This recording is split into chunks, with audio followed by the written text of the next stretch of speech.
好颜色。大王说的是什么？华如桃李。深秋季节，菊花丛中却开出桃李，是不是有些古怪？也说不定是世外仙书啊。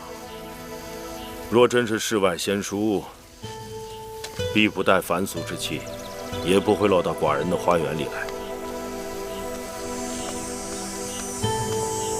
小女子魏仪拜见大王。你不是秦国人？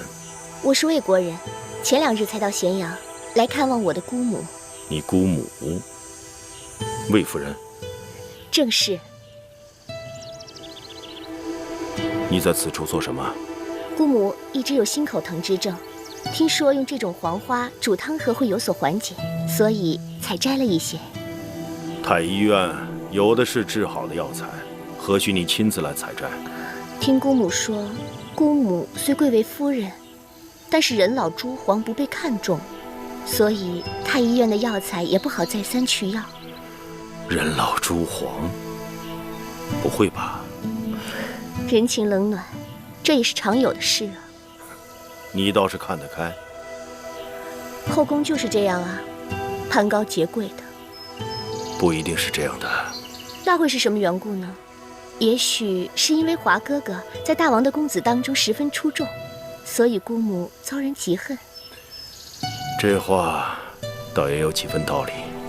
真话而已。时辰不早了，姑母该惦记了，仪儿告退。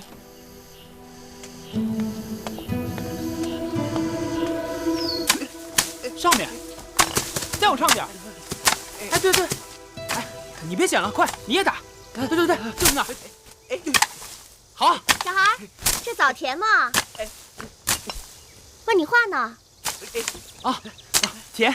那我能尝尝吗？啊。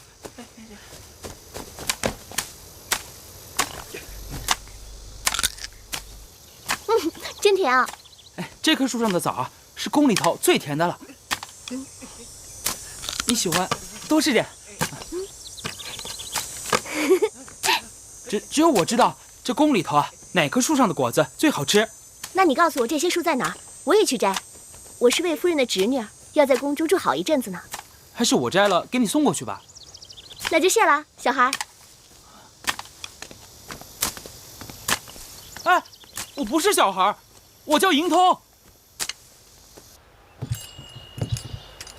寡人对魏夫人真的刻薄寡恩吗？这小丫头说话口无遮拦，大王不必往心里去。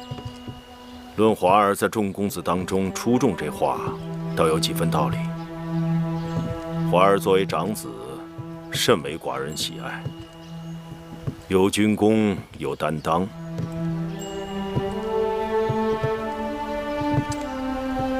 你说，他跟寡人提起魏夫人和华儿，是有心还是无意？能与大王如此巧遇，怕是有备而来。怎么说？他是特意在那里等着寡人的。他是想为魏夫人和华儿说情。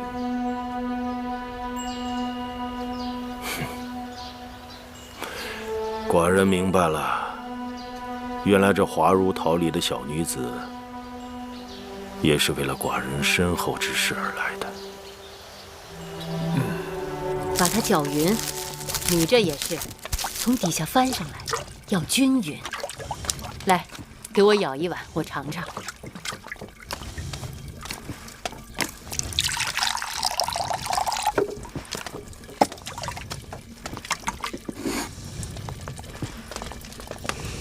姐姐，大王，你来了。寡人有口福了，老远就闻着桂花稠酒的香味儿了。大王，你来的正好，我呀刚刚酿了几坛子酒，待会儿你带回去。什么时候把你这门手艺传授给宫中的奴婢们，省得我老远的老是往你这里跑。你别糊弄我了，大王到我这宫里来，不是只为了这桂花稠酒吧？什么也瞒不过姐姐。你们都下去吧。是。大王的公子们终于要分封了。关于分封，我已经让初离子去谋划了。公子们都长成了，有些个还军功在身，总不分封出去，也说不过去。不过，朝堂内外的诸人都把这分封看成是立储先兆。是不是先兆，还不是全凭大王您的心意。虽说楚军该与分封无缘，但是诸国的公子中，先分封后立储的，并非没有先例，只是多些个周折罢了。姐姐说的是啊。来，大王，你快尝尝我亲自酿的这桂花稠酒。来，好。来，很香啊。年轻漂亮，这首饰都是多余的。父王说，姑母年轻时走上大梁街头，万人瞩目。哪有那么夸张呀？人这一辈子，谁没有过如花似玉的光景呀？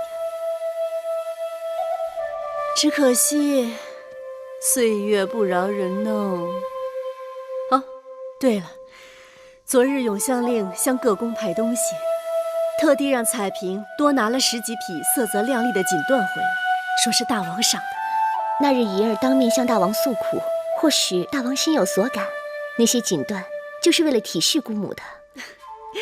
这漂亮脸蛋子说话就是管用。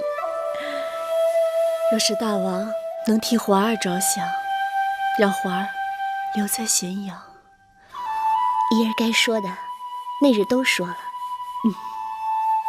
见面3分情，姑母还得想想办法，让你和大王再多几次不期而遇。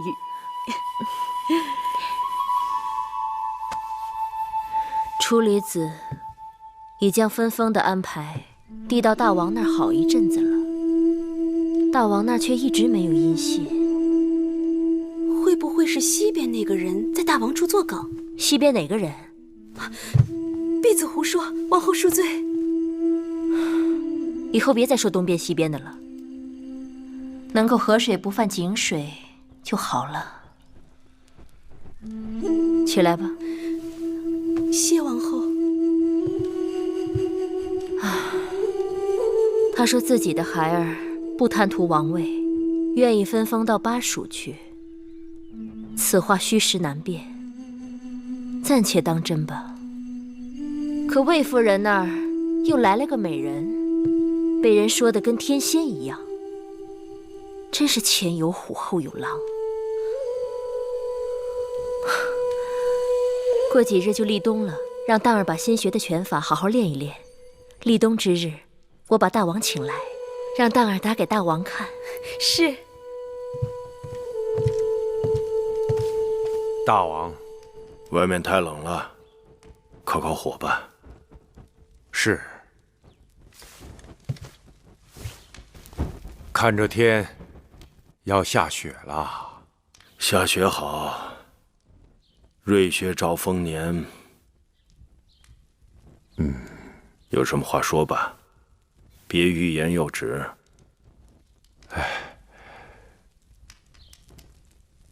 臣弟已将诸公子封地的安排交给大王多日，不知是否妥当，还请大王示下。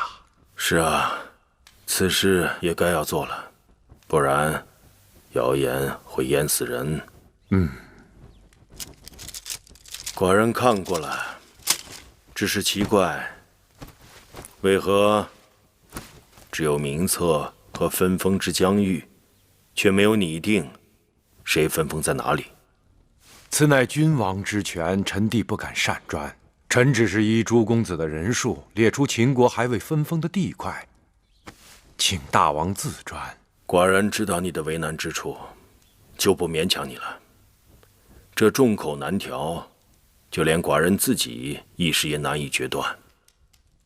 只怕这段时日到你府上门游说的人不少吧？臣不敢。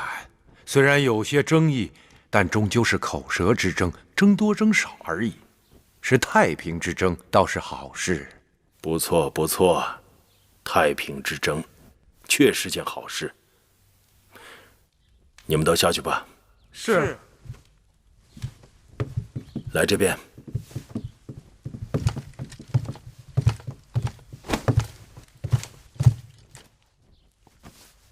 这块地处于赵魏之间，面积广大，是块好地，可以给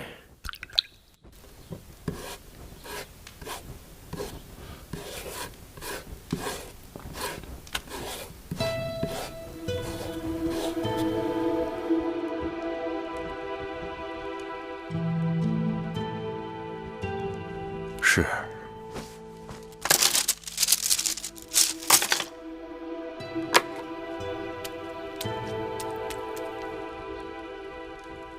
这块地给公子封，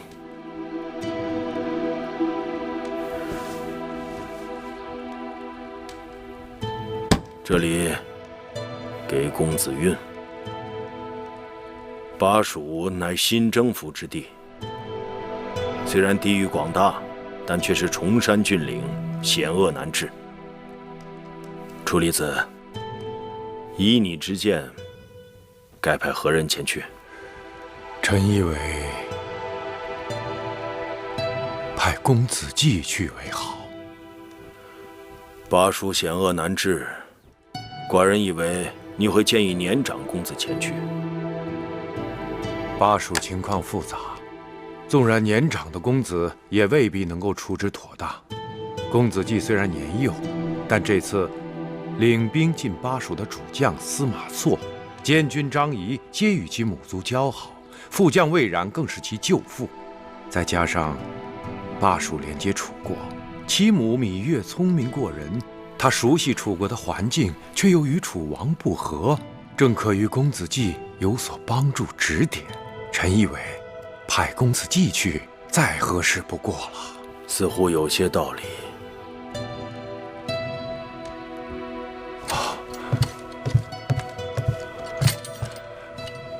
臣弟僭越了。你我兄弟，何必如此？起来吧。今日先到这儿，把刚才提过的这几个名字和分封之疆域，暂时封存在金柜之中，等议完后，一起颁旨。剩下的可以过些时日再议。是。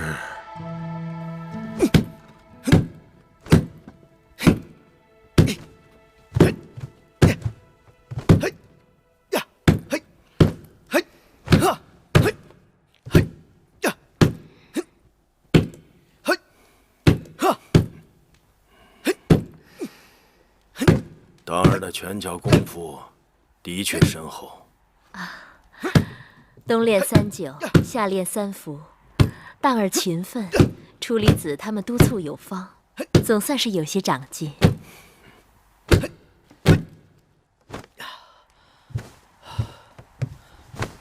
父王，当儿过来，喝杯酒。谢父王。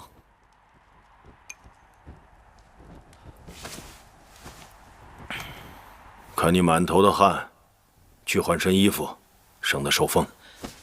是。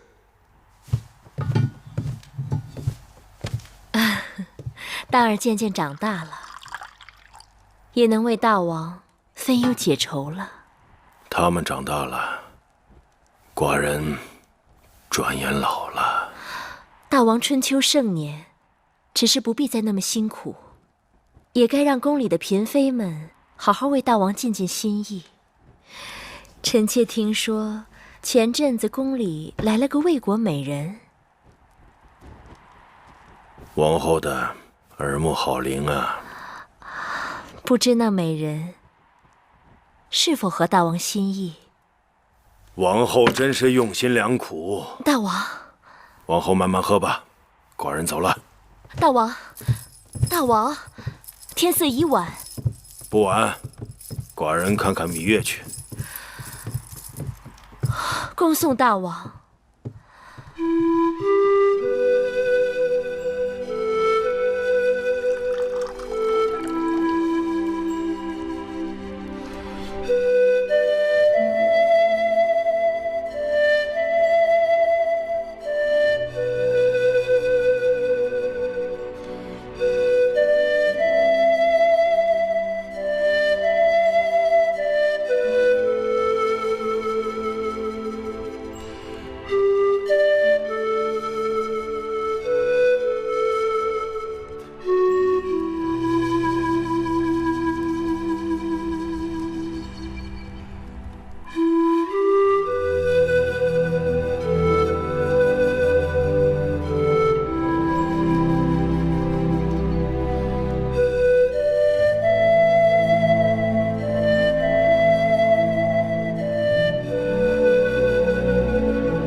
许久不吹，都生疏了。寡人还记得第一次听你吹排箫的情景，那是你头一次真正住在成明殿。那支楚曲余音绕梁，让寡人难以忘怀。只不过是一首民间野曲，可寡人喜欢。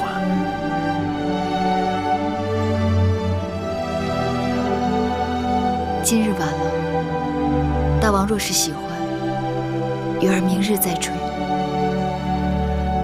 过来，到寡人这里来。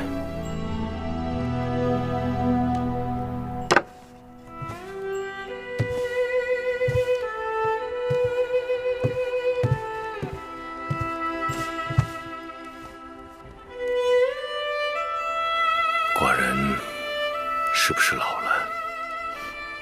大王正当盛年，可寡人老是想起一些陈年旧事，心肠也比过去软了。说起来，宫里的公子公主并不少，看着他们一一长大，论牵挂，当然是嫡子。也许要多花点心思。只有继儿，才能让寡人舒心开怀。宫中公子公主们大都敬畏大王，只有继儿迟钝。并非如此，寡人觉得继儿单纯善良，聪慧正直。也许他就是寡人心里期盼的那个人。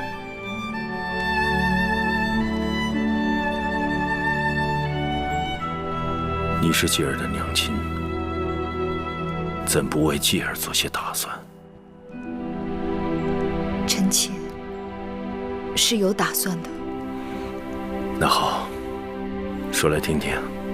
听说大王近日正谋划分封各公子。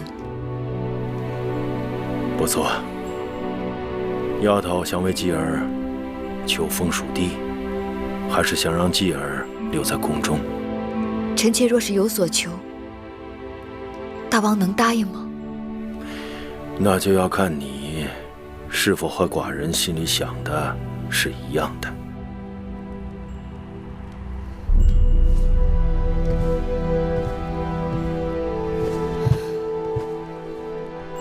臣妾请求为继儿求封巴蜀之地。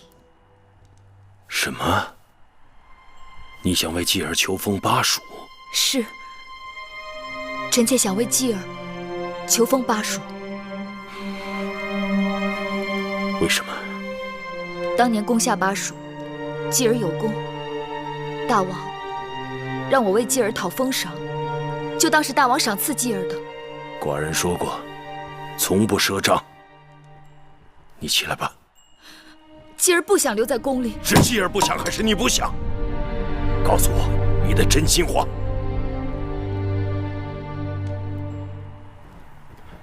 寡人不准。大王若是不允许，臣妾不能起来。继儿是王儿，寡人对他另有打算。继儿资质平庸，不堪造就，望大王开恩。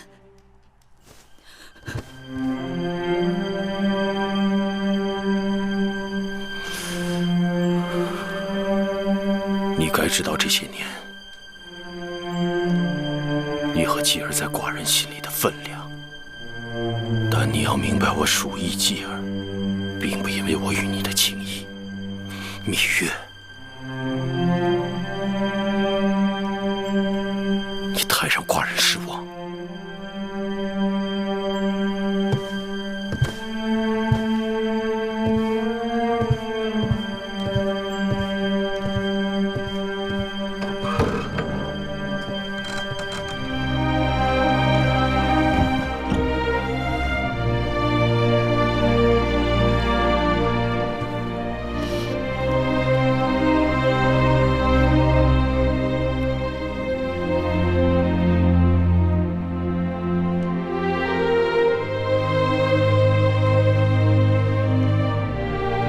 大王去那边多久了？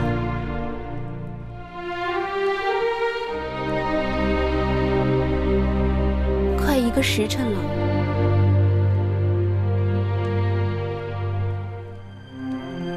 好像好一会儿没听到箫声了。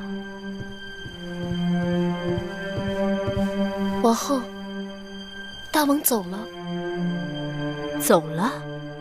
大王是突然走的，看起来很不高兴。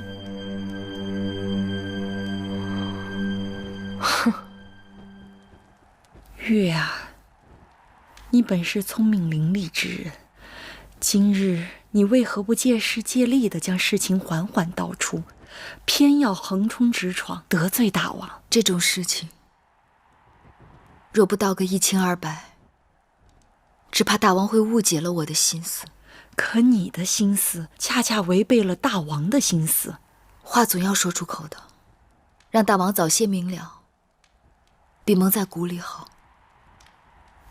以大王的脾气，只怕是不会应许的。假以时日，却是有可能的。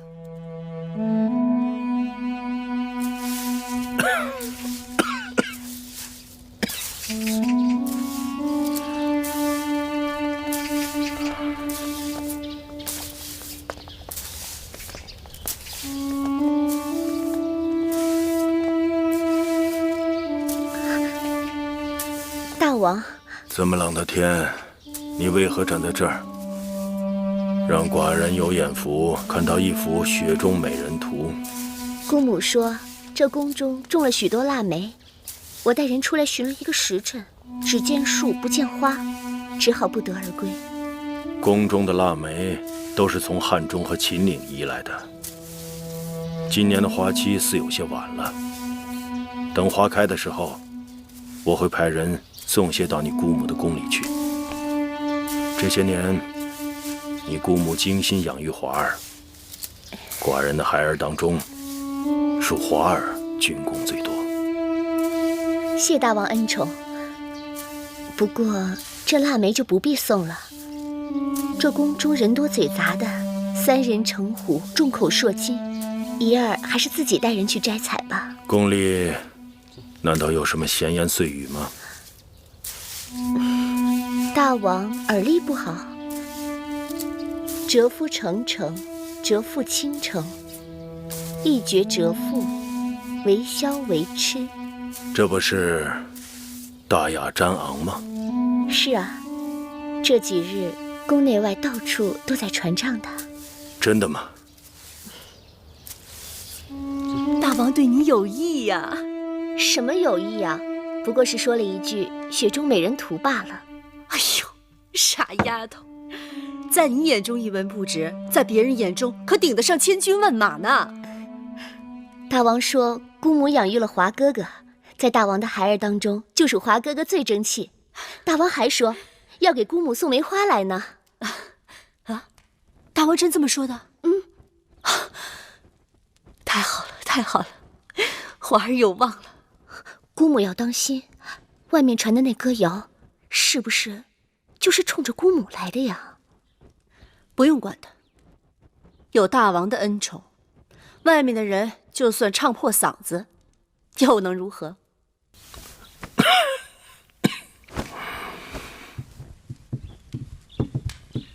大王，张子来了。大王，张子坐。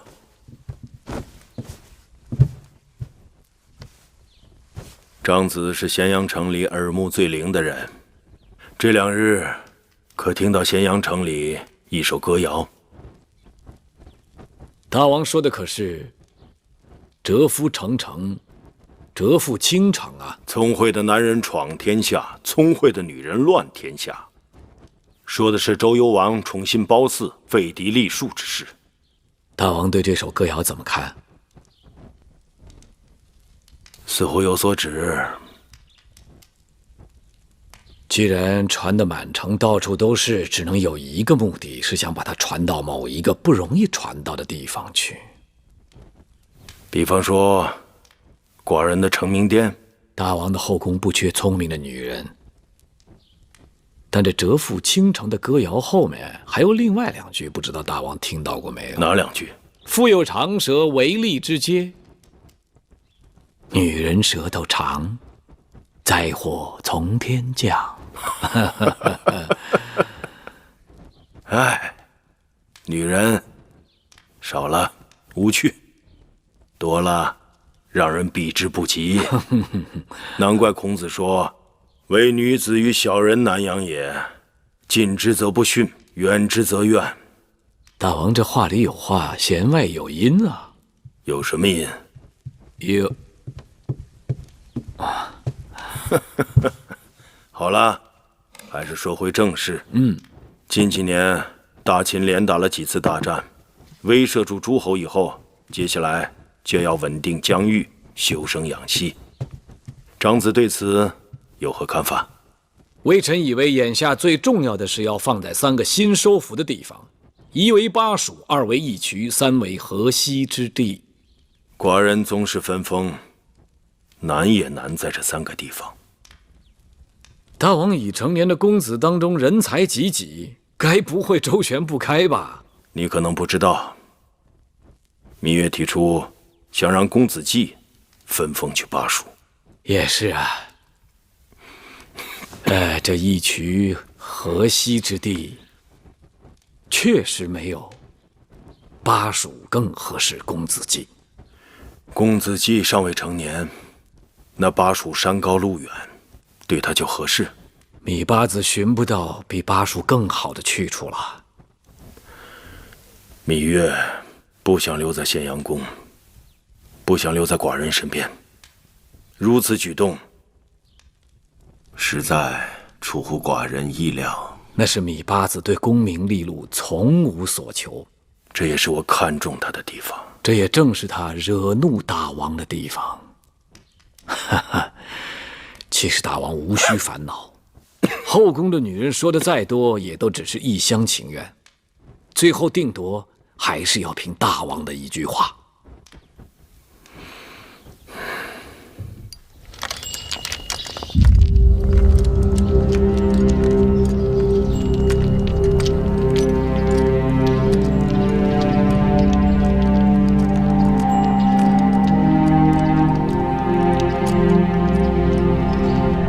大王到！臣拜见大王。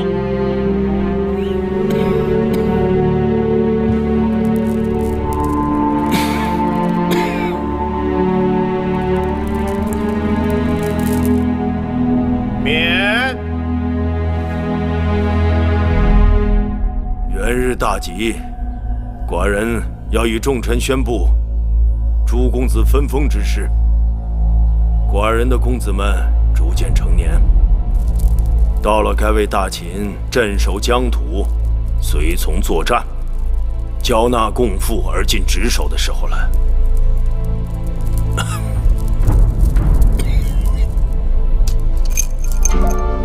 元日大吉，今日辞旧迎新，这茭白酒远胜往年，百叶和花椒选的都是宫中极品。我祝各位姐妹吉祥如意，富贵平安。祝王后富贵平安。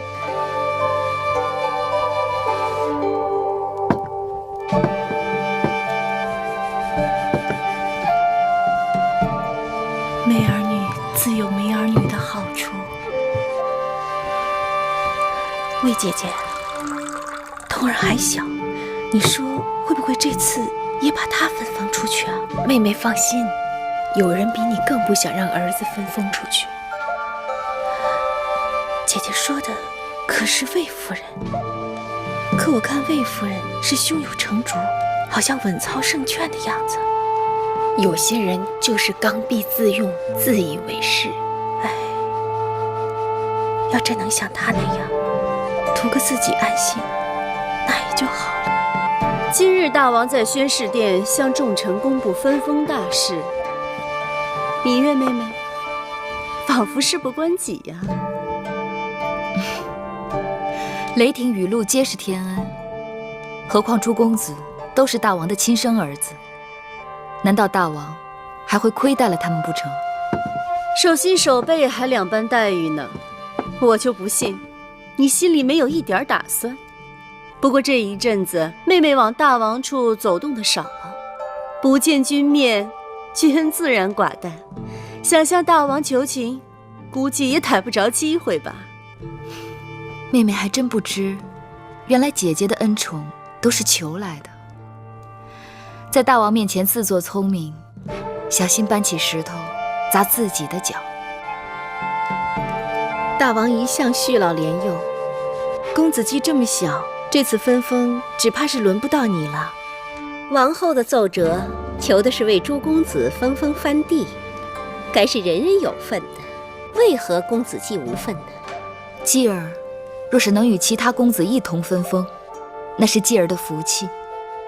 大王子嗣繁盛，我请求大王分封，就是为给众姐妹们求个天公地道，不偏不倚，人人有份。说得好听，那是人人有份；说得不好听，那可是把人人都算计进去了。魏夫人，你错了，大王岂是任人算计的？在这后宫，你我谁都做不了大王的主。今日大朝会，大王会在殿上颁诏，也应该有消息了吧？是啊，就是啊。妹妹放心，王后早早就将珊瑚派到前面去了。啊，哎呀，姐姐急也没用，该来的跑不掉。我总觉得心惊肉跳，觉得不祥，仿佛生死攸关。已经这样了，倒不如学学八字，看他样子，仿佛将生死置之度外。颁诏了，颁诏了！王后，颁诏了！大王是如何分封的？回王后，大王今日分封了立有军功和已经成年的公子。公子华封衡门君，唐夫人的儿子公子焕封蜀侯，魏良人的儿子公子池封岳阳君，公子运封蓝田君，公子壮封蓟君。就这些公子，没有其他人了吗？你听到没有？没有通儿，没有通儿，我就安心了。魏夫人、唐夫人、魏良人，恭喜你们了。为何把我焕儿分封到千里之外的巴蜀？恭喜姐姐，巴蜀可是个好地方。这几位公子中，属你们公子焕的封地最大，这可是好事一桩啊！多谢妹妹。恭喜王后，公子壮也得到封君，不枉王后多年苦心养育。公子季留在宫中也是喜事，还望妹妹对姐姐以后多多照应。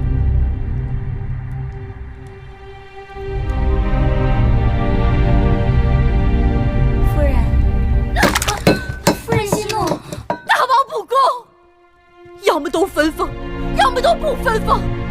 为什么偏把我华儿分封出去？夫人息怒，姑母不要过分伤心。华哥哥走了，怡儿会一直陪在姑母身边的。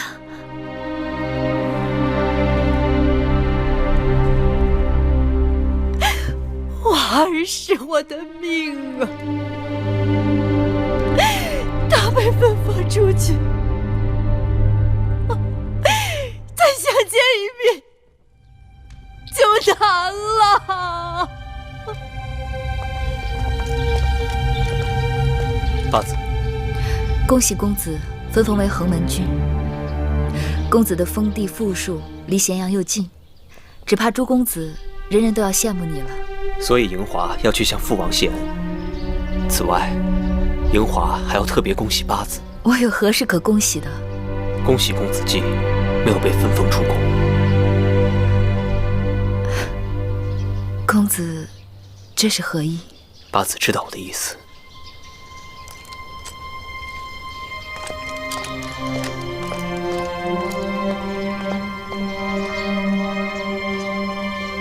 这公子华是什么意思？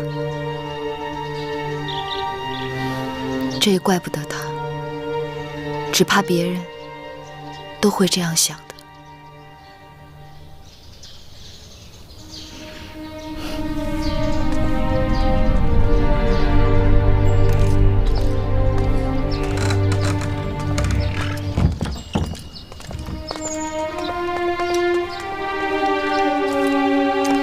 楚离子，甘大夫。楚离子，你可听说昨日大王召太医进殿了？往年春秋换季，大王都犯咳疾，但吃几副药就好，不必过于担心。大王春秋虽盛，但国本不利，终究让朝臣们无法安心。数日前，甘大夫命人把那首《大雅瞻昂》在宫内外传唱，恐怕朝臣们更无法安心了。楚离子为何以为是我做的？甘大夫不要忘了，神仙做事也是有迹可循的。幸好大王没有太在意，不然当心作茧自缚。甘茂凭良心说话，那褒姒只不过是个包国献来的普通女子，就能杀死身后夺嫡。这宫里头有些人的心性比褒姒是有过之而无不及。你是指芈月还是魏夫人？魏夫人早已不在大王心里，不足为患。芈月出身低微，不可母仪天下。但是大王溺爱公子季，疏远公子当，这次分封为了掩人耳目，留下公子季，大王竟然把未成年的公子们通通留在宫里。这一旦公子季得势，这芈月必定趁势祸乱纲常。甘大夫不是不知，芈月曾请求大王把公子季分封出去，但被大王一口回绝了。那是欲擒故纵，真是令人担忧。芈月本无夺位之心，但大王似乎真的对公子季动了心思。看来真要另寻办法了。咱们楚国的公主果然个个如花似玉，可我看都不及王后当年的风采。那时宫中的公主们比起俊俏，个个输给王后，就连那脾气最刁钻的殷公主，论起相貌来，也不得不对咱们王后服气。人无千日好，花无百日红。我们这辈子算是过去了。提起那个芈殷，虽然她个性刁钻，总算也嫁出去了。说是嫁到了燕国，做了国相夫人。王兄来信还提起到她呢。国相是个老头吧？算起来，殷公主年纪也不小了，燕王还是个小孩子。国相可以一言九鼎，一定是有权有势的。这个好，这个叫什么来着？秀外慧中。我怎么觉得看着还是刚才那个好？这个看上去太弱不禁风了。还是这个好，神仙玉骨，楚楚动人啊！王后说好的，那一定是最好的。奴婢是看花了眼了。可无论哪个公主被咱们公子看上，那都是前世修来的福气。咱们公子是谁啊？根本用不着着急，慢慢挑呗。谁说不急呀？自从分封，宫里成年的公子大都封了出去，可太子一事仍无着落。甘大夫说，只有当儿先成亲，才能促使大王做决断。可咱们公子还小，尚未行冠礼。咱们大王也是未行冠礼就娶了亲的。当儿是大王唯一的嫡子，当儿成亲，那是举国大事。到时候大王若再不立太子，朝堂上下都交代不过去了。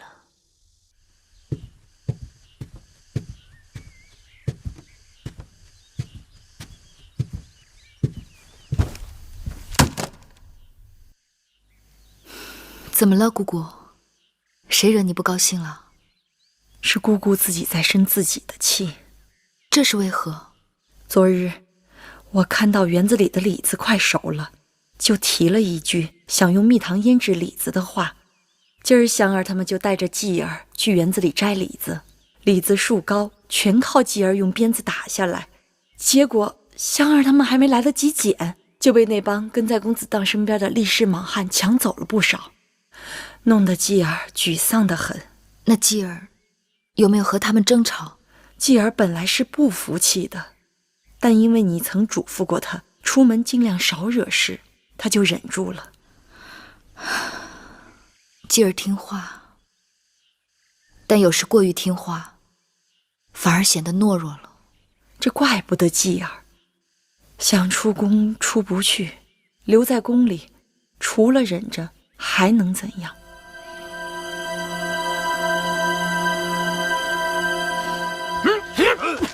好，摔倒，摔倒，好，公子他勇武无双，公子他神力，人比了不起，吴货、孟本，你们再接着练练。好，是。公子，王后说你今日练完功就去交房殿，她有事找你呢。不去。哎，公子，我好不容易出来散散心，你又来烦我。公子，小的知道你跟这些力士们投缘，可王后真的是有要事要找你啊。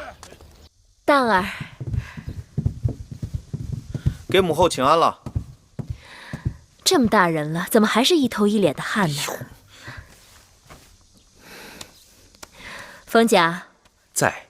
一会儿给公子把这衣服都换了，这都湿透了，别着凉了。行了，母后找儿臣来有什么事啊？快说吧，儿臣忙着呢。你忙什么呢？向王叔他们讨教图谋天下的策略。哎呀，说了母后也未必懂。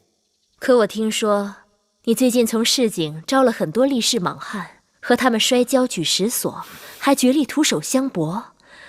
你可是大秦未来的太子，身子金贵，岂能总和那些粗人们厮混在一起？若是一个不小心，他们再把你给伤着了。哎呦，母后，我大秦以军功立国，我自当身先士卒，勇冠三军。既然那些勇士是儿臣亲自招募来的，若不能与他们同甘共苦，如何收复人心呢？而且父王不也一样吗？日日习武，亲自上阵。为人君主，除了勇冠三军，还应睿智仁慈。先生让你读的《礼记》《周易》和《左氏春秋》，你都读完了吗？你父王可不喜你只是一介武夫。先生让读的书，还是日日在读，只是那些书读了让人打瞌睡，还是难免读得慢些。行了，没事，我先走了。哎，等等，母后叫你来，是有些东西让你看的。来，坐下。这是干什么？暮色方知少爱，我的蛋儿长大了，是到了该议亲的时候了。你看看这些画像，来。哎呀，个个都是蒲柳之姿，都不喜欢啊。这些可都是楚国的公主。来，母后啊，觉得这个还不错。哎呀，算了，儿臣的婚事以后再说吧，母后就不用多事了。哎，荡儿，荡儿，公子的脾气怎么变得这么倔强，连王后的话都听不进去了？这事也不能怪他。几年前那次杀人风，将荡儿的身子伤得太狠，痊愈还需时日。一味地围着他的心意，他心烦了就更听不进去。慢慢劝吧。公子若是连这些楚国公主都看不上，他是想要什么样的美人啊？什么样的美人不重要，重要的是荡儿娶的是楚国的公主。秦国与楚国亲上加亲，公子们争夺楚位，荡儿又比他人多了一份筹码。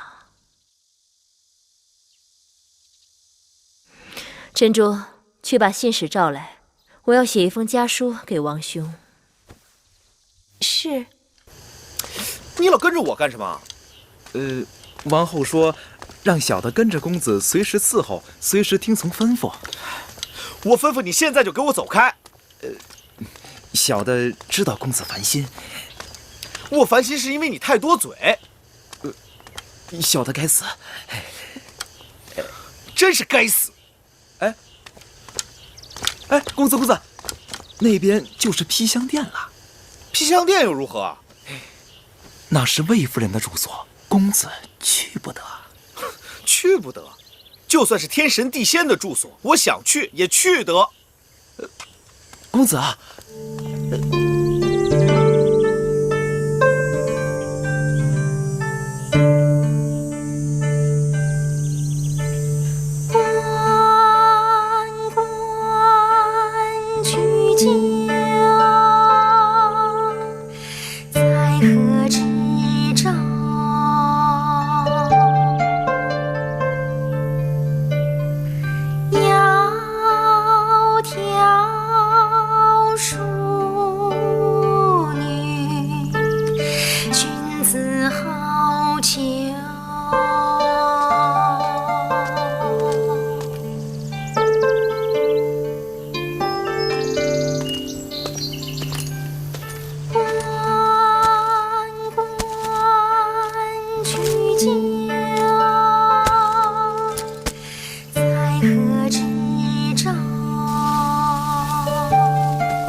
竟敢在此偷窥于我！在下偶尔路过，情不自禁。好一个情不自禁，瞎了你的狗眼！公子，这没事吧？啊！哎，你是什么人？怎敢打我家公子？公子？什么公子啊？自然是嫡公子，王后的嫡公子当。冯甲，你与贵人说话客气点。哎，你别走啊！你听我说呀！哎，公子，你没事吧？你怎么那么多嘴啊？公子，你是喜欢这女子？废话。那小的替你去打听打听。哎呦！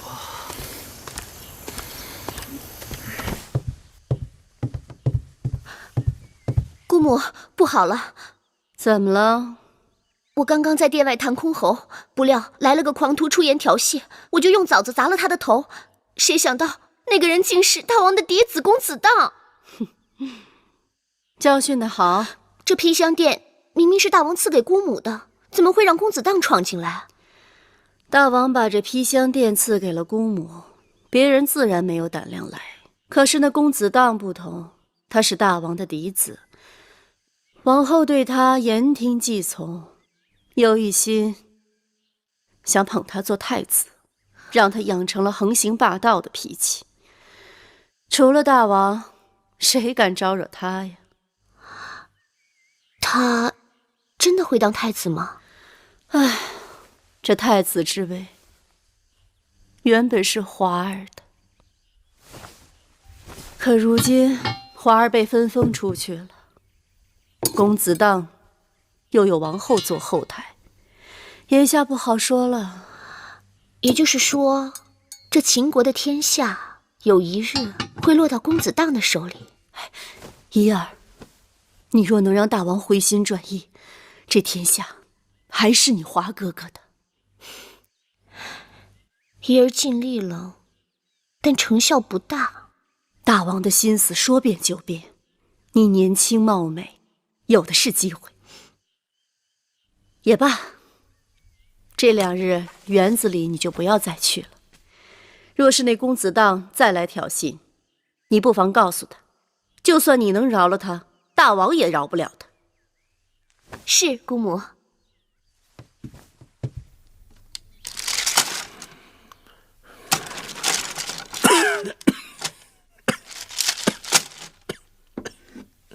大王，喝口水。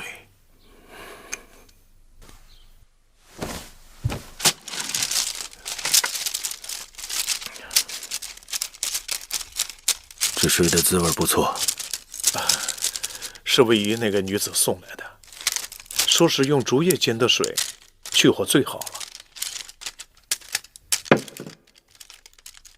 大王，您觉得魏姨那个女子怎么样？明艳动人。那为何不纳她为妃？老奴不懂。她那脸蛋后面有些东西，寡人看不清楚。这竹叶水，寡人不喝了。是。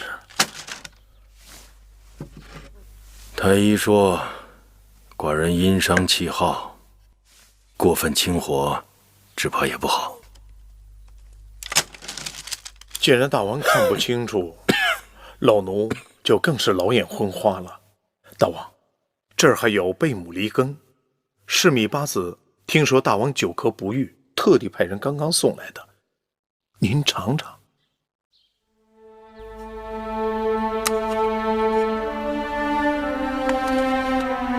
芈月，好久没有来过承明殿了。是大王不让他来的。是他要诚心远着寡人。哪能呢？回头大王下道旨，让他日日到承明殿来陪伴着大王便是了。没用的。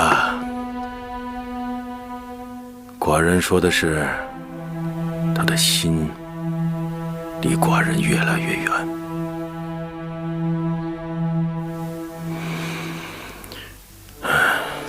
不看了，出去走走吧。是。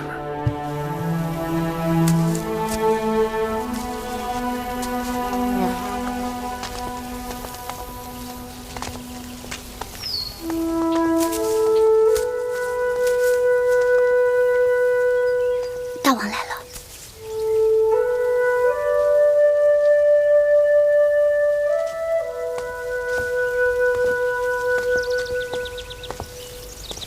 大王，免礼。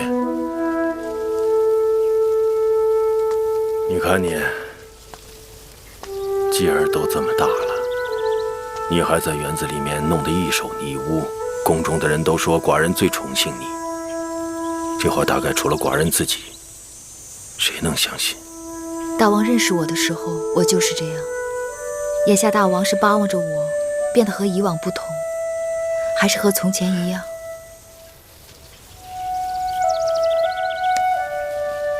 你呀，寡人是心疼你这双手。月儿受宠若惊。寡人不要月儿受宠若惊，而是大王之意，月儿明白。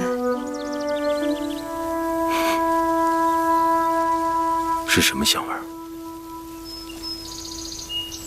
鱼儿从来不熏香，不是熏香，很提神啊。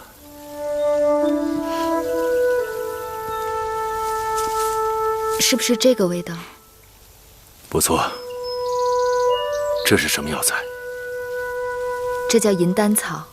前些日子，女医治告诉我，说园子里有一味草药，气味清香，提神解郁，还能够防治蚊虫。臣妾问出了草药的名字，想多采一些做成香囊，让继儿和交房店的人都能配在身上。它真的有防治蚊虫之功效？多少有一些，至少求个安心吧。好，寡人喜欢这味道，给寡人做2个，送到成明殿去。是。今晚就送过去。是。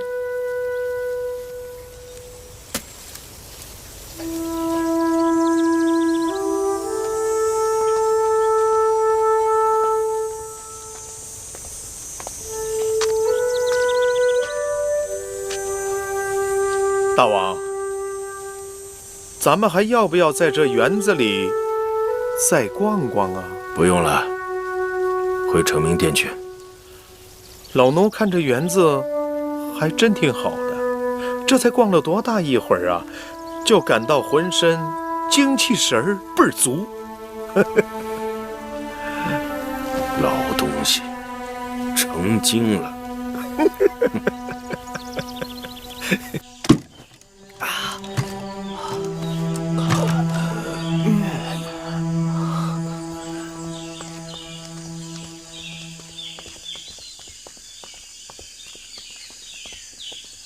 公子，这丫头果真每日这个时辰在这儿练箜篌啊？没错，有人看见她，说4、5日了。哎，她那么野，怎么可能是魏国公主啊？魏王是她的父亲，魏夫人是她的姑母，这还有假？哦，哎，能被公子看上的女子，真不知长得何等模样啊！羞花闭月，仪态万端。公子，她可是拿枣打你来着？哎呀，这正是让本公子最心动的地方。敢打本公子的人，这世上除了他，没有第2个。而且就算他用枣子丢我，那也是身轻灵巧，矫若游龙。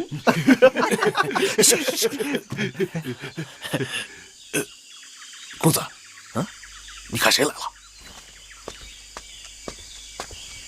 嗨，你给我站住！我跟你说话呢。你来这儿干什么？不干什么。不干什么？你这枣不错。别动，这是给公主的。公主？哪个公主啊？不关你的事。公子，他可是进了披香殿了，他也敢打那魏国公主的主意。哎，你们听。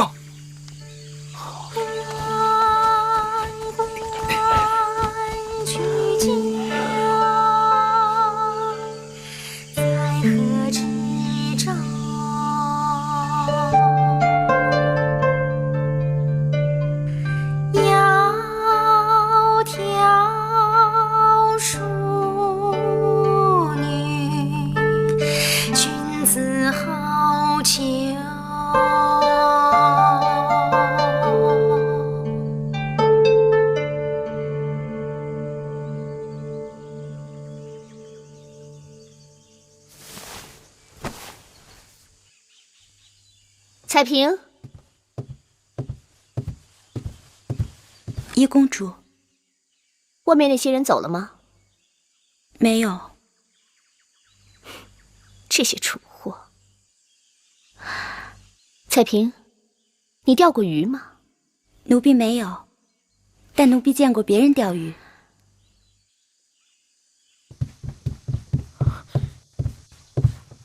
王后。那魏夫人的侄女怎么还没走？不是已经分封完了吗？大王好像对她也没有特别在意。听说她是魏王最宠爱的公主。魏夫人与其长兄魏王的感情极好，公子华分封出去，魏夫人就病了，所以魏王就让他的女儿留在披香殿里侍奉魏夫人。哼，简直闻所未闻！一个未出嫁的公主，为了一个早就嫁出去的姑母，千里迢迢来到别国，一住下就不走了。这分明是魏夫人设下的圈套，想让这个女子来勾引我儿。冯家，荡儿平白无故的怎么跑到披香殿去了？他一心向武，只结交天下豪杰，怎么会跟魏国的女子有了瓜葛？说，到底怎么回事？小的真的不知。你不知？我让你整日的跟着公子，你是废物啊！小的该死。王后息怒，既然那魏夫人有心算计咱们公子，只怕王后再派多少人跟着公子，也都无济于事。真不知廉耻，斗不过王后，就拿公子下手。休想！荡儿是我的荡儿。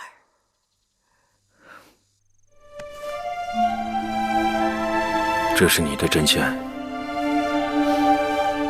玉儿心笨手拙，大王不嫌弃就好。香囊如此精致，寡人疑惑你是如何赶做出来的。神仙飞针也做不到如此迅疾。这香囊是前2日就做好了，只等采了银丹草后，给大王送过来。月儿果然巧手。配大王的服饰，若有一抹黄线，就更好了。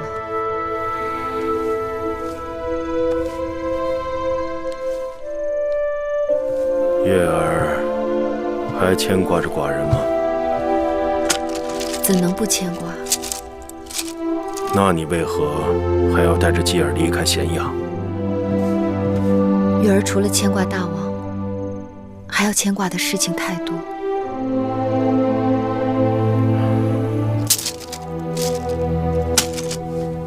寡人知道，那起杀人蜂的意外，一直让你心有余悸。是。你认为，即使留在寡人身边，也保不住你和继儿的平安。月儿是大王的人，为大王百死而无憾。只是继儿尚未成年，宫中太子位分不定，难免人心浮动。有人为了储位为难继儿。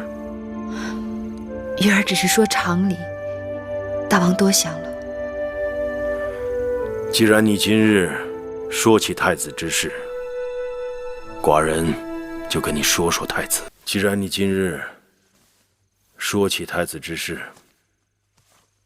寡人就跟你说说太子。月儿只希望国本归一，其他不敢妄言。你不妨只当眼前是林家老伯，直言不讳好了。当儿是寡人唯一嫡子，勇猛果敢，立刻拔山，是开拓疆土的难得人才。所以前些年，寡人一直视当儿为秦国未来的储君。但随着他渐渐长大，寡人看出他勇猛果敢，只不过是抱虎平和、匹夫之勇。王者须胸怀天下，威而不猛，有勇而无谋，有败国之威。大王若以为公子当不妥，那谁人更让大王中意？公子华年长，心思缜密，军功显赫，但魏国的势力曾对他有所企图，加之他还有个不争气的娘亲，难免束缚手脚。剩下的就是继儿。继儿天资聪颖，良知良能，是寡人心头最爱。大王可愿听月儿一言？说吧。在月儿看来，公子荡和公子华虽都璞玉有瑕，但继儿却是最不宜计力之人。为什么？继儿年幼，天性未定，聪明伶俐是好，但若一日变得过于算计，也会因计谋过度而失德。当年大王看好公子荡果敢，可旧日果敢，不也变成了今日鲁莽？何况继儿因年幼，大王格外宠爱，性情柔弱仁厚，事事又依赖于我，聪明，但缺少决断。江山社稷，却是要一个更有决断的人来做主。这是你真心话？你真不愿继儿成为一国之君？作为母亲，我希望孩儿既不辜负大王之望，又能一生平安无恙。若勉为其难做一国之君，万一有差池，如何面对列祖列宗？虽然继儿不堪国君重任，但仍可尽其所能，守护大秦社稷江山，造福一方黎民百姓。好，那依你之见，何人更为适宜？若以长远计，公子华更为合适。公子华曾为先王后抚养，借先王后之势，是众朝臣心中的储君，一文一武，德才兼备。更因公子华业已成年，心性已定，虽然未过势力，曾想左右他，但若能精心挑选贤臣辅佐，定能成其大业。可是，在寡人眼中，继儿还是最好。只怕大王是爱屋及乌吧？后宫女子，若换个人处在你的位置，定会为了这太子之位，拼得头破血流。玉儿没有大王想的那样清高，只因把太子之位看得太重，所以才战战兢兢。如此，寡人需要再思量一番。此事的确要由大王悉心斟酌，但朝堂喧嚣已久，立太子之事，不宜过分拖延。夫人，公子荡又来求见。让他进来。是。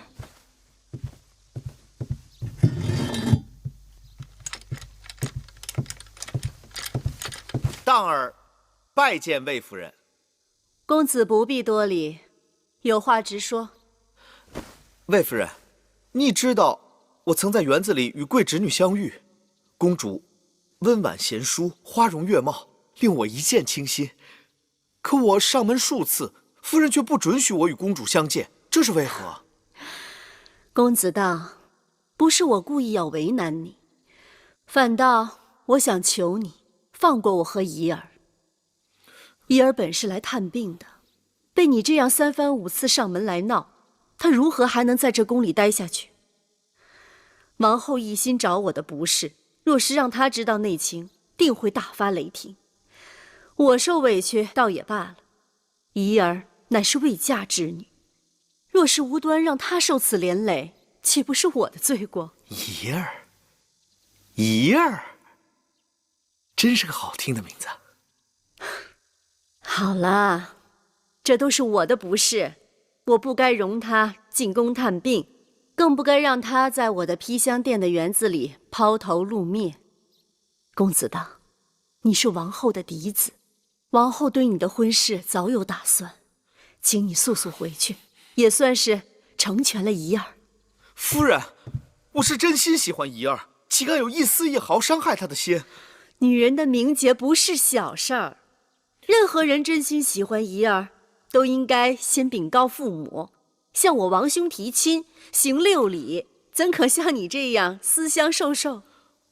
我只是对怡儿思念心切，夫人若能容我就看一眼怡儿，我自然会和父王母后商议。唉，公子荡，你这样纠缠不休，是陷我于不义呀。王后早已心存芥蒂，我若是如了你的愿，定会被看成工于心计、谋算公子的奸人，只怕连怡儿也会被安上放荡无形、勾引他人的罪名。夫人，母后一向宽厚仁慈，岂会轻易伤人名节？夫人，王后来了。王后来了。她怎么来了？是福不是祸，是祸躲不过。彩萍，先带公子到一旁等候。是，公子请。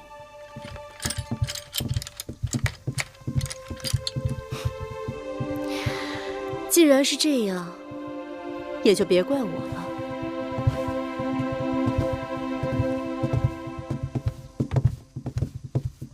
拜见王后。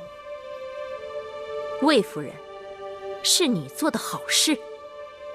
臣妾不知做错了何事。哼，你那个如花似玉的侄女呢？把她叫出来。臣妾愚钝，不知道王后说的是谁。你怎会不知？你弄了个美人进宫，先是勾引大王，然后让荡儿梦寐以求，怎么，敢做却不敢当了？哦，王后说的是怡儿啊。怡儿是受我王兄之托进宫探病的，日日诗书礼乐，足不出户。王后身为一国之母，一举一动都为国之义范，岂可随意玷污我王兄之女的清白？你的侄女若无所图，怎么会赖在宫中这么久都不肯离开？日日足不出户，只怕是在算计着怎么张网捕鱼吧。王后如此猜忌，臣妾无言以辩。我已戳穿了你，既然计穷力竭，何不识相一点，让你的侄女赶紧离宫，免得两下伤了颜面。这么说，我的怡儿跟公子荡的确不般配。般配？荡儿怎么会跟你的侄女般配？不要痴心妄想了。母后，荡儿，你都说了些什么？你怎么会在这儿？我若不在，怎知母后如此蛮横？荡儿，哼，难怪魏夫人不肯让怡公主见我。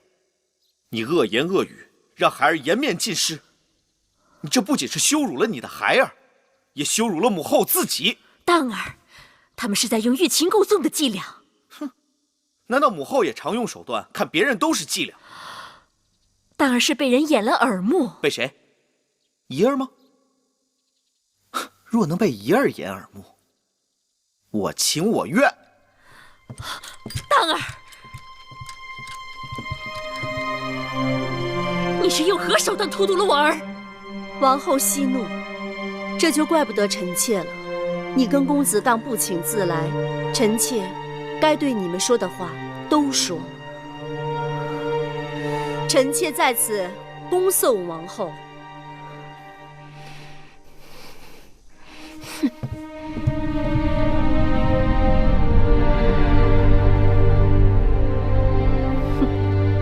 刚才外面的鸡飞狗跳，大约你已经听到了。姑母，这秦宫是待不下去了。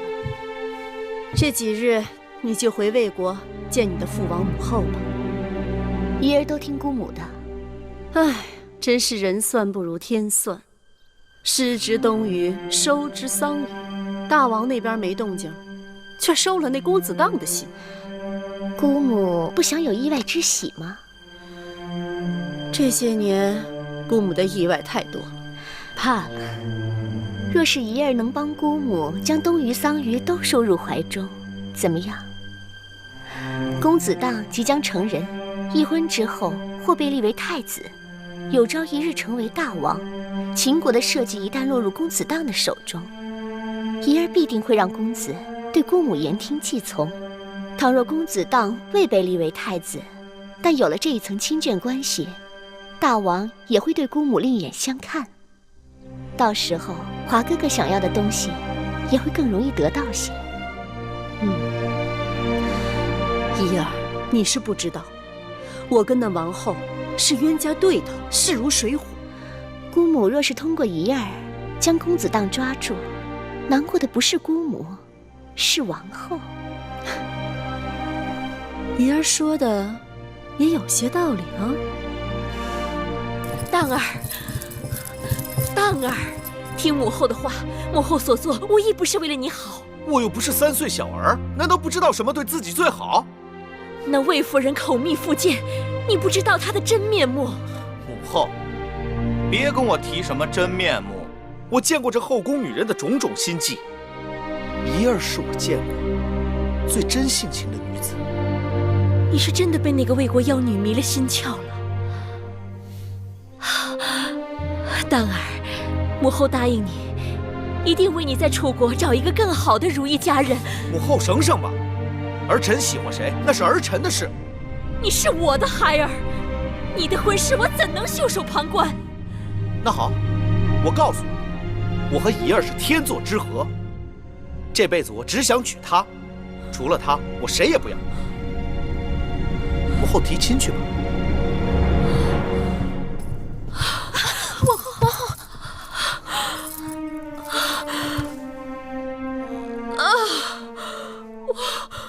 我的头好痛，快去找太医。夫人，什么事啊？笑得那么高兴？还不是正殿的事。今日公子荡好像为了哪个女子跟王后吵翻了，王后犯了头疼病，把太医和女医治都找去了。结果太医的一番话反而惹恼了王后，气得王后把太医给赶了出去。是啊，公子荡也到了该提亲的年龄了，王后是该替他筹划筹划了。娶亲也是为了太子的位分，只怕王后那边早有筹划。听那边的丫头学话，也难怪，那太医确实迂腐。太医说了什么？王后，您六脉咸迟，应是用心太过，素日积郁，兼心血较弱，心气虚而生火，所以诸邪上扰，引起头痛。宫中女人哪个不是素来郁闷？又有谁能够夜夜睡得香甜？做御医的把这套车轱辘话来回说，都已经说惯了。到了王后那边，自然是要吃瘪了。也不知是哪家贵女让公子荡这般伤心，宁肯跟王后翻脸啊！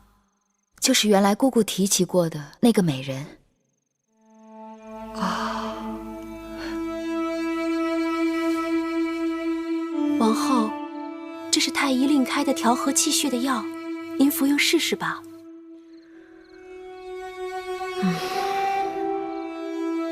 这些甜甜苦苦的药汤子，我都喝过多少了？要管用早就管用了。拿走。是。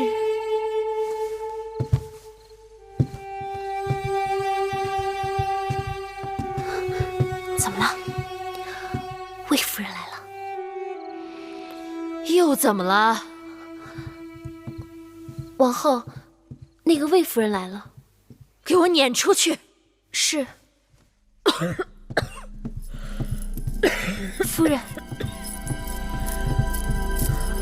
臣妾魏延拜见王后。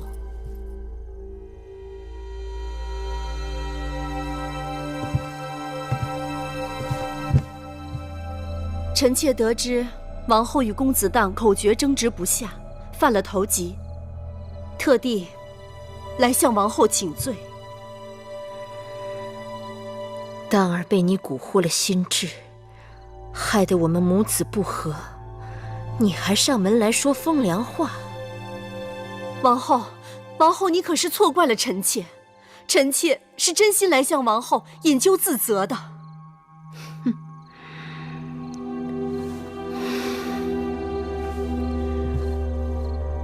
我今日倒是要看看，你还有什么招数。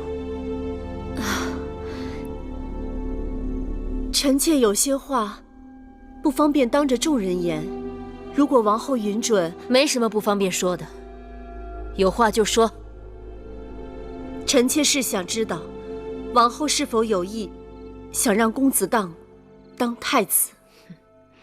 荡儿能否当太子，不是你我能定的。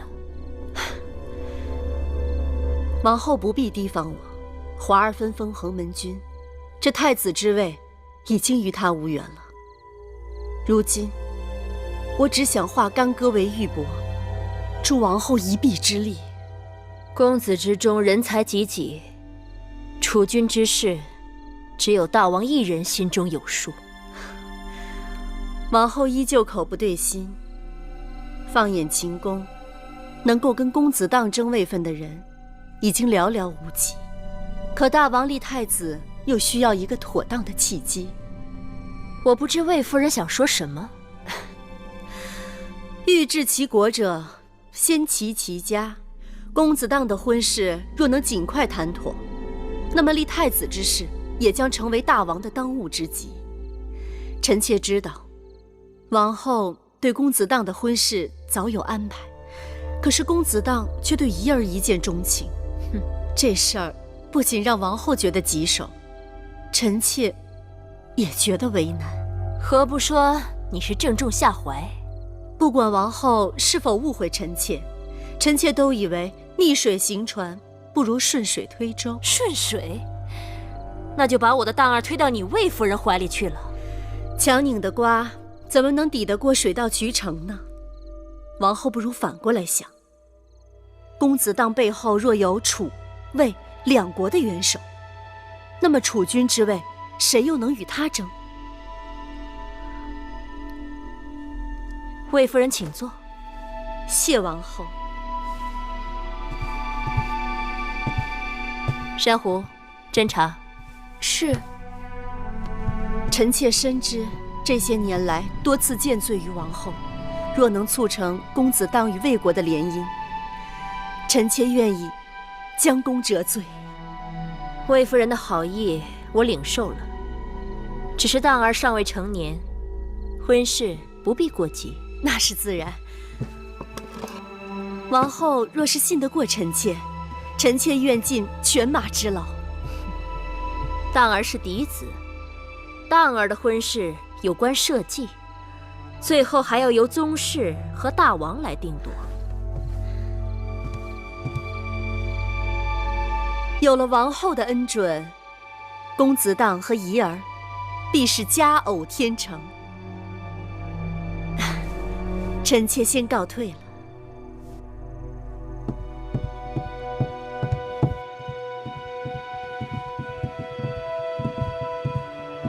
佳偶天成？哼，我才不信呢！王后，那魏夫人说的比唱的好听。依奴婢看，她并没有真心为王后打算。她当然不是真心的。我嫁入秦宫10几年，她一直视我为眼中钉。如今还想用我的当儿拿住我，那王后为何不让奴婢们撕了她的脸？因为她的话也有几分道理。如若当儿真有楚魏两国元首，那大王也不得不顾及当儿的联姻背景。王后真的应下了那魏夫人的婚事？去找太医，让他把那汤药再煎一副给我送过来。王后想吃药了。我要用心养好我的精神。是。怡儿，你父王来接你的马车已经到了咸阳，明日就要启程回大梁。夫人，那公子当又到篱笆墙外眼巴巴地望着，样子真是可怜。公主是打算见还是不见？好看不好看？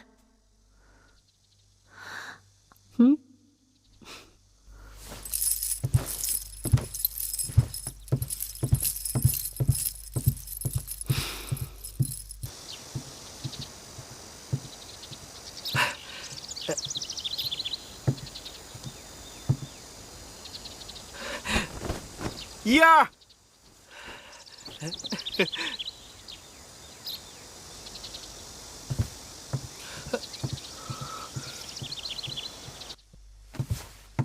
你就这样走了，那公子当自然放不下你。姑母看得出你对他也有了心思。既然如此，你先回去。剩下的事儿就交给姑母来办。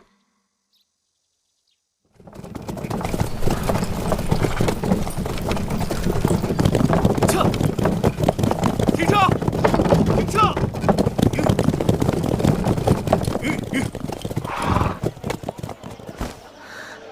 怡儿，走。怡儿，别走！怡儿，你是秦国公子，我是魏国公主，我们本不该这样见面说话，有违礼法。你等我好吗？我会想办法，定不会负你。你是我什么人？我为什么要等你？我等你有什么用？我等得了你吗？我嬴荡并非无能之人，今日于天发誓，无论多难，非你不娶。你若有心，就去求你父王向魏国提亲，纳采、问名、纳吉、纳征、请妻、亲迎，6礼一样不可少。怡儿放心，青青自佩，悠悠我思。怡儿信我便是。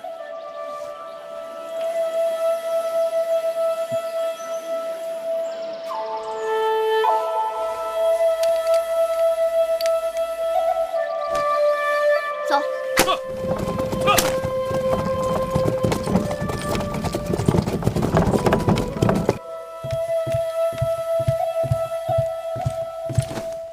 王后，甘大夫，请坐。谢王后。知道王后身体欠安，但此事重大，不得不上门搅扰。是与荡儿的婚事有关？的确与公子有关，却与婚事无关。甘大夫，请说。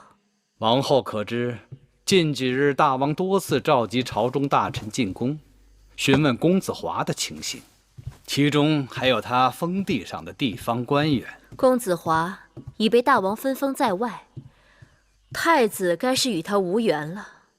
就算大王看中他，又能如何？诸国当中也曾有分封在外的公子，被重新立为太子的先例。王后不可掉以轻心。大王的心思不会变得如此之快吧？不是大王心思变得快，而是有人在中间图谋。一定是那个魏夫人，还说什么秦魏联姻、佳偶天成，背后却……王后，还是再往近处想想吧。近处？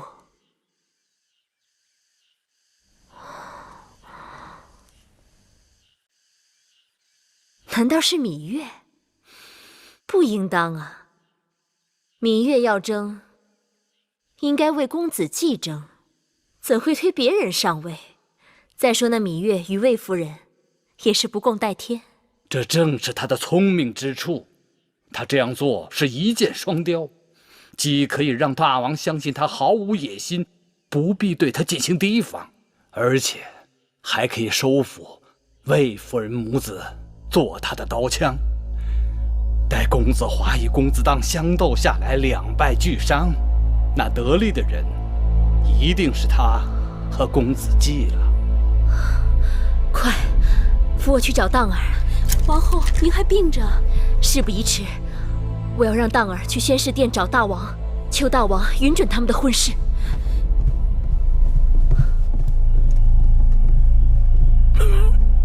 父王，公子，大王正在批父奏章。上，父王啊，大王，知道了，母亲，你先下去吧。父王，儿臣请求与魏国联姻。理由呢？大秦与列国联姻，赵国和秦国同宗同姓而不婚，还有楚国和燕国，他们已经与秦国联姻，齐国总与秦国为敌，韩国又过于弱小。而自函谷关之战后，魏王痛悔，驱逐了公孙衍，并派使臣频频向大秦示好。儿臣以为，当今之事能与儿臣联姻的，唯有魏国。若与楚国亲上加亲，岂不更好？收服巴蜀之前，蜀国频频与秦国作对，他背后就是楚国在捣鬼。还有呢？魏齐两国从不和睦，若是能与魏国联姻，秦魏两国便可联手讨伐齐国。寡人苦心教你这么多年，都没有把你教得思量深远。不成想，一个魏国女子就能够让你长大了。父王允准了。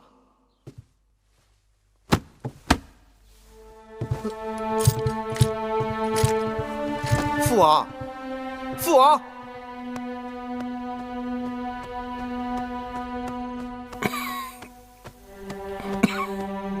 大王身子不济，该多歇歇。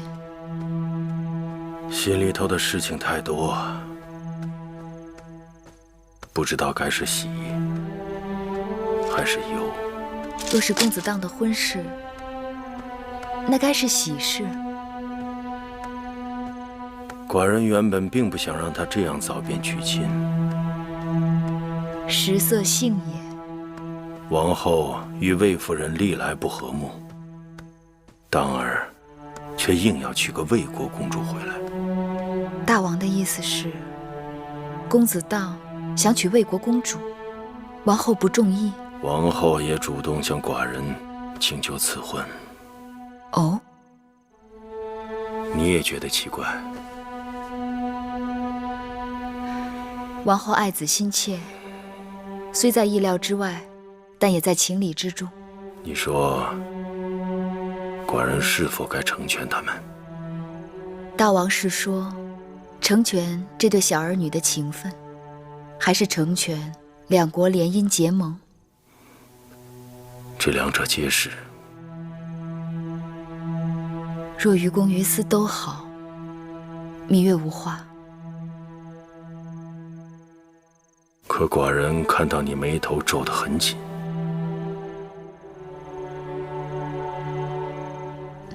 月儿想问的是，一旦公子当大婚，这太子之位，大王就真的有益于公子当了。寡人并非没有思量过华儿，也私下做了些打听，没想到新近得到消息，华儿到了封地后，有不少秦国旧族找上门去，那些人个个对秦法新政抱有成见，对没立公子华为太子大抱不平，公子华对他们的鼓噪却未置可否。相比之下，当儿就算有缺憾，但也是旁枝末节。而且当儿马上就要娶亲，身居楚魏两国的背景，再加之楚离子等朝廷重臣的帮衬，这太子只怕不得不立。月儿明白。你明明心里还有话，不要让寡人猜了。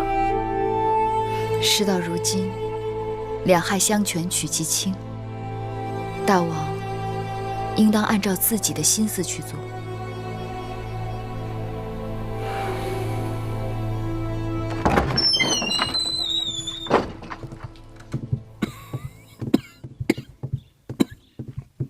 大王，迎夫人到了。大王，张姐来了。张姐，坐。寡人近日身子不济，只好派人接张姐进宫。大王已经允准公子当与魏国公主结亲。此事就这么定了。既然公子当这门婚事已经定了，这太子的位分恐怕也不能久拖不决。当儿实在是，所以不得不请张姐前来商议。不知大王的意思是？当儿虽然努力，但生就性情莽撞，有血气之勇，无变通之谋。太强必折，太张必缺。作为王者，要宽严有度，刚柔并济。公子当是璞玉，欠缺磨练和挫折。只要大王肯给机会，让他多多历练，不怕璞玉不成宝玉。大王，你看公子季如何？年龄尚幼，加之芈八子不情不愿，寡人不想勉强。臣弟有句话不得不说，这立储之事在朝堂上已经议论多时，宫中总不太平也与此事有关。大王该是听说前2日摘秋桃，2个内侍打了起来，争一个秋桃都这样，争储君之位还不人人搏命？当断不断，反受其乱呐！王兄，都这么久了，大王这咳疾不仅未愈，反而越来越重了。如今这太医院里用医多于良医，是寡人自己身子不争气，怪不得他们。大王，你一定要多多保重身子，这也是为了大秦的社稷江山。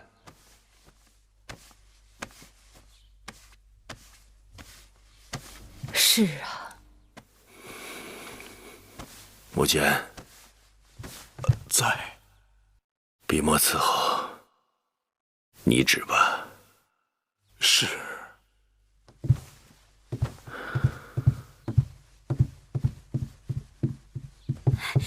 王后，大王下诏了，立公子当为太子。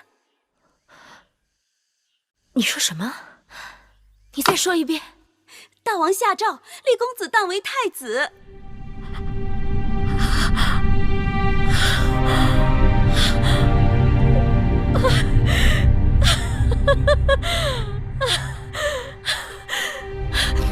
苍天有眼，大王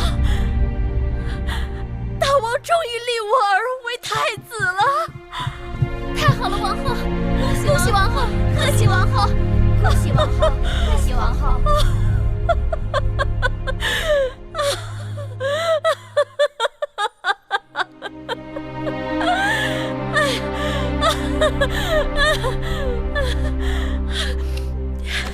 都起来吧。珍珠，哎，凡是咱们店里的，个个都打赏。谢王后。还有，立太子是宫中大喜事，吩咐下去，各宫嫔妃每人赏绢10匹，3差2对。我要让他们都添点喜庆。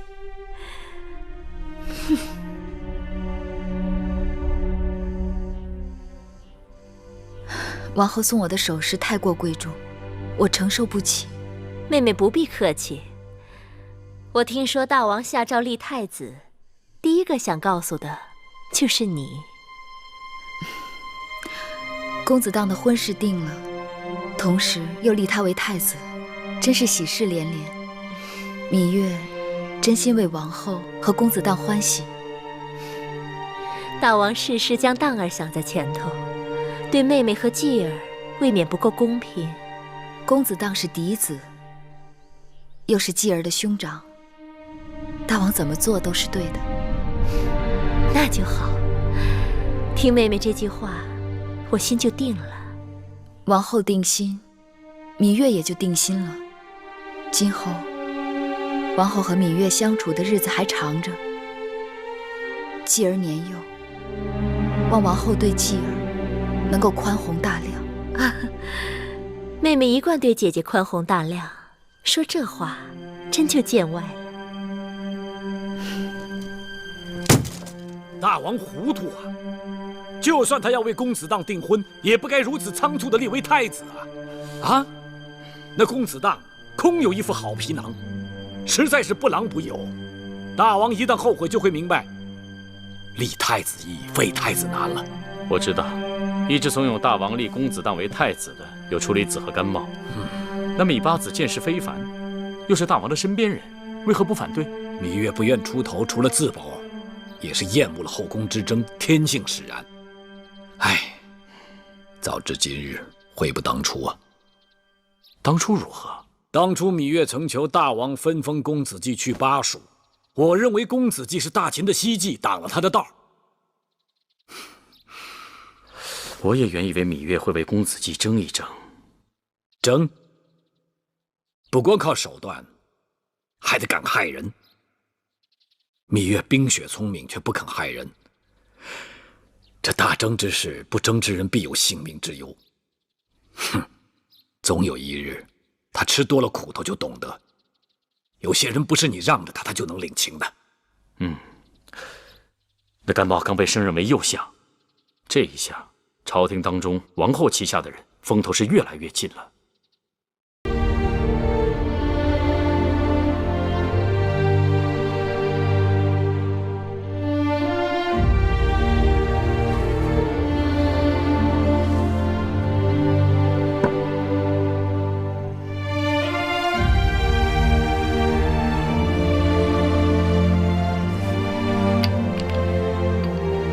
夫君的玉佩，怡儿将永身相随。怡儿与我心心相印，此情永昭，日月可见。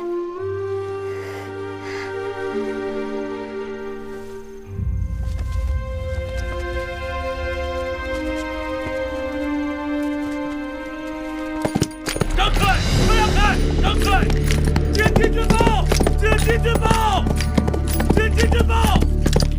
蜀地情形紧急，蜀相陈庄杀死蜀侯嬴焕，自立为王。臣请大王早做主张。陈庄谋反，你们看，此事该如何处置？大王，臣以为，大秦诸讨征伐，当目光在天下诸国。蜀道难行，从来是易守难攻。上次若不是巧取，恐怕也是劳师远征而难有所获。蜀地山高水远，赋税难征，民心刁钻多变。父王，右相说得对，我大秦着眼于天下争霸，若与小小蜀地反复纠缠，岂不轻重倒置？大王，臣以为，大秦得蜀失蜀，若不能尽早收复，会让我们征服的其他城邦有先例可循。如此一来，后患无穷。司马将军说得好，此番伐蜀与上次截然不同。如今我们已经占有巴郡和汉中，可以对蜀中形成倒逼之势。莫不如趁陈庄刚刚篡位，立足未稳，迎头猛击，收复失地。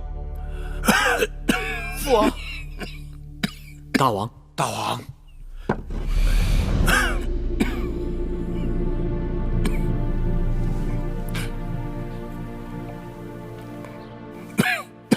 没事，长子继续说。此次蜀地失守，不仅是因为巴蜀情形复杂，还因为镇守巴蜀的公子焕无人辅佐，一意孤行。如果此次能够选拔出周围有人辅佐的公子前去，定会再无后患。臣以为张子所言甚是。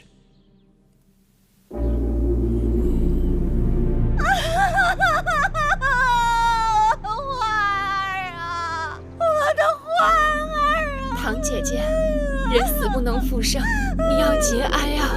是啊，不要过度悲伤，要保重身子。唐夫人，别太伤心了，当心哭坏了身子。是啊。前一阵子还好好的，怎么会发生这么大的变故？姐姐要保重身子。听说那陈庄原是蜀地旧族，因为贪图小利，背叛了原来的蜀王，投向秦军。大王为大局着想和稳定人心，认他为相。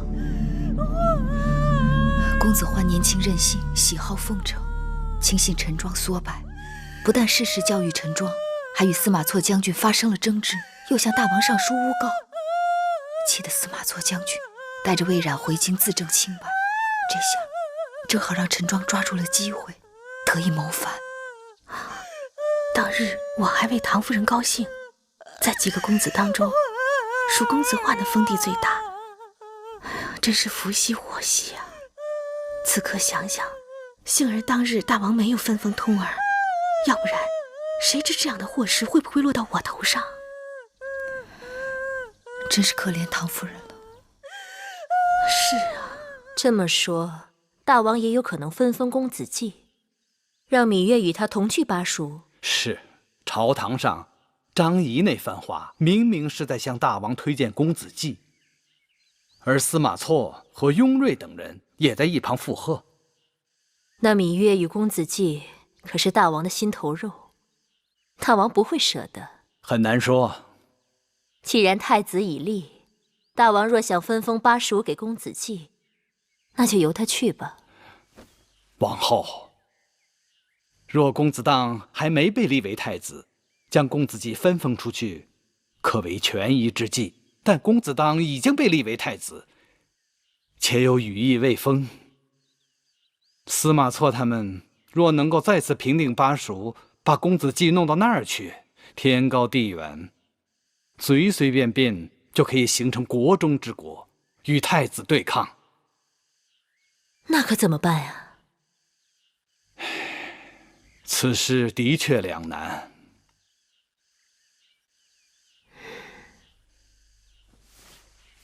王后，微臣还听到一些传言，说大王近日身子每况愈下，不就是咳疾吗？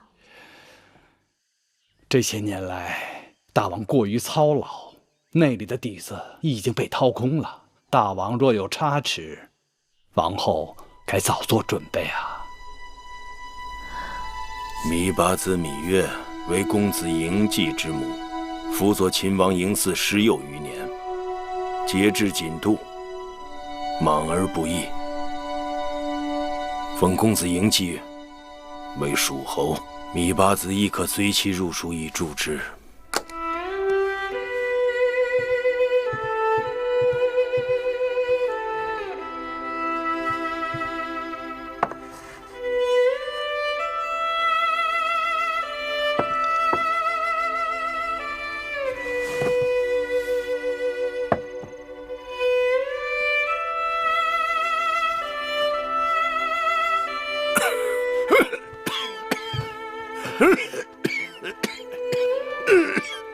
大王，你要注意身子。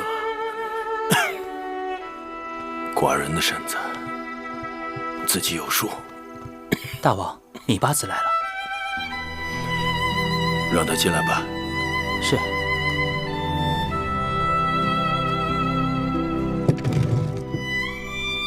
把这个先收起来。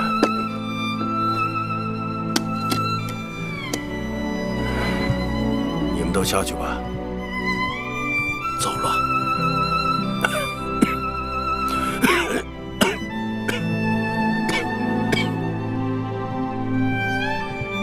大王，来，坐这儿来。谢大王。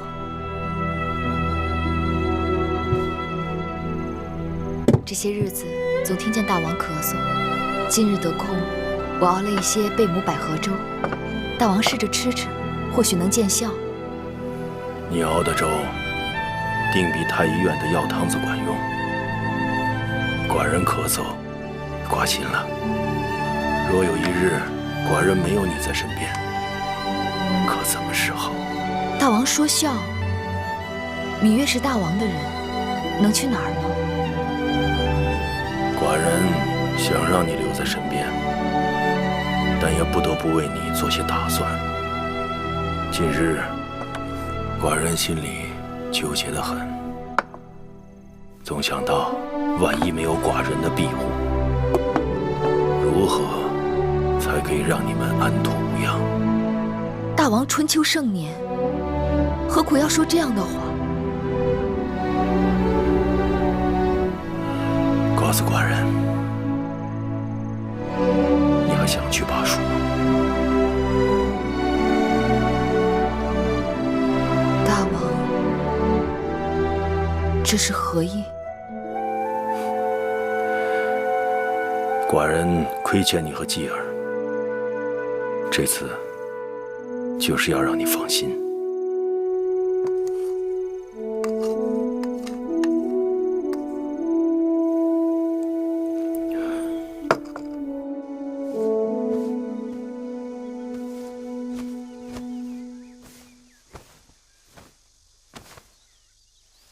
人老了，手慢了，继儿的这件新衣总算是敢做出来了。上巳节可以穿了。姑姑也真是的，我们说替姑姑做，可是她就是不肯。姑姑还能给继儿做多少？你们将来有的是机会。哎呀，忙着做新衣，那荠菜花还没来得及去采摘呢。香儿、慧儿，一会儿带些人去，多采些回来。八子说晚了。这2日，我和香儿已经采回来不少了，打算让人放在枕头和褥子下面，保证让八子和公子季睡得香甜。3月3上巳节，王后这次兴致特别好，亲自操办过节。今年祭祀高梅，临水服卵，一定比往年热闹。去年宫里服卵，我眼见宫里往池塘里放了不少煮熟的鸡蛋，可我却一个也没有拾到。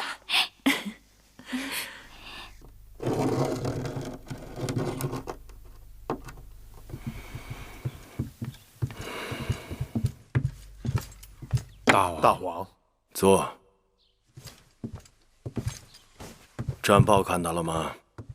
司马错带兵伐蜀，进展顺利。臣弟也是刚刚得知。明日是上巳节，你有什么打算？怎么，王兄也准备下河洗澡？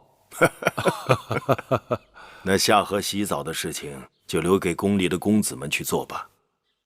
不过寡人还记得儿时上巳节的情形。有一次，寡人和你们一起去泾河沐浴，辟邪驱瘟，没想到一下河，新衣就被河水冲走了。结果你站在河岸边，哇哇地哭。此后，父王就命人在宫中修建专为公子公主们驱灾辟邪沐浴之地，免得有人再光着身子回宫了。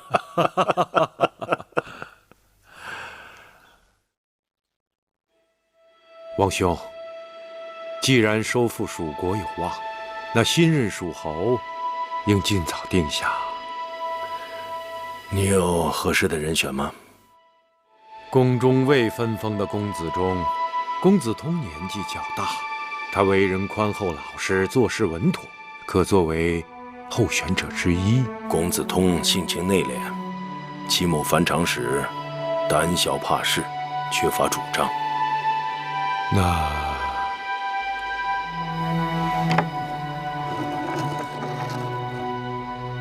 大王心中一定是有人了。你曾经向我推荐过他，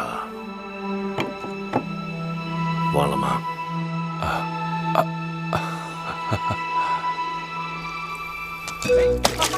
这边呢？哎，好好。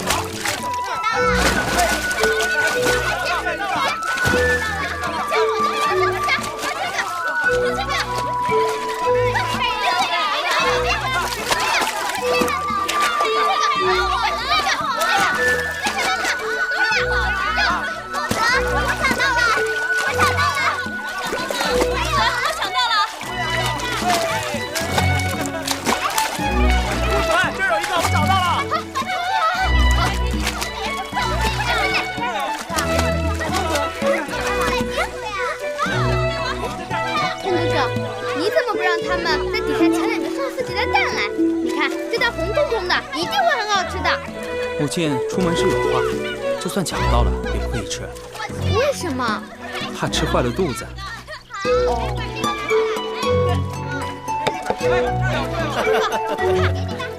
3月3吃红蛋，你们几个合不下去，抢几个红蛋上，谁抢得多，本太子有赏赐。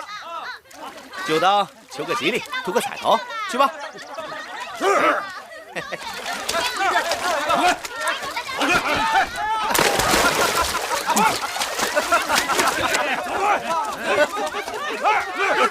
哎，那边有，那边好几个呢。去弟弟，咱们走吧。好。你们去哪里啊？去哪儿都行，就是不在这儿。你们躲着我？躲你？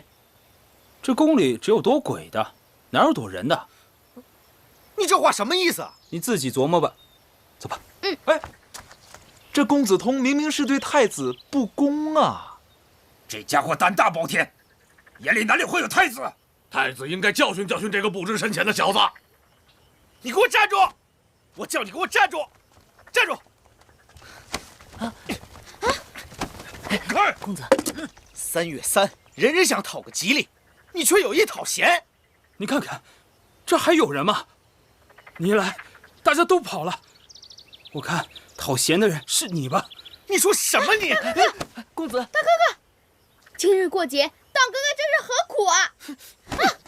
公子，与你无关，少管闲事。当哥哥是太子，却在光天化日下斗粗，令人不服。这话说的倒有些道理。来人，来，把这个讨嫌鬼给我押到我店里去。今日我要替父王和他的娘亲好好调教他一番。你看，走，哥哥，放下来，放下来！哥哥，东哥哥，你别走，当心受伤了，公子。东哥哥，老实点，你们要干什么？放下来，放下来！走，放开我！带进来。是，你放下来，放下来吧！你们干什么？哎，往哪儿去啊？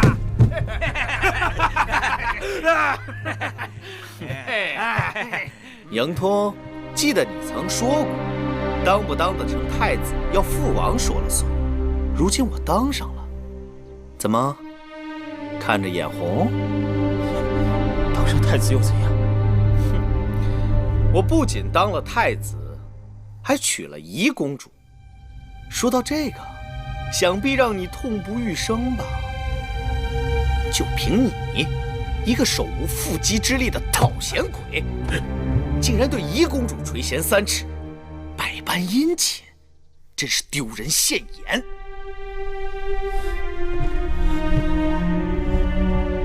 你虽然当了太子，但绝不会长久。长不长久，也不是你说了算，是父王说了算。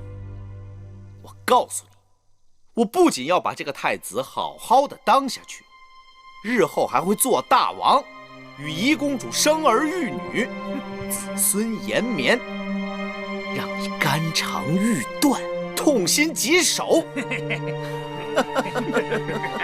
你要是当了大王，定是违背天意，这咸阳城定会臭气冲天。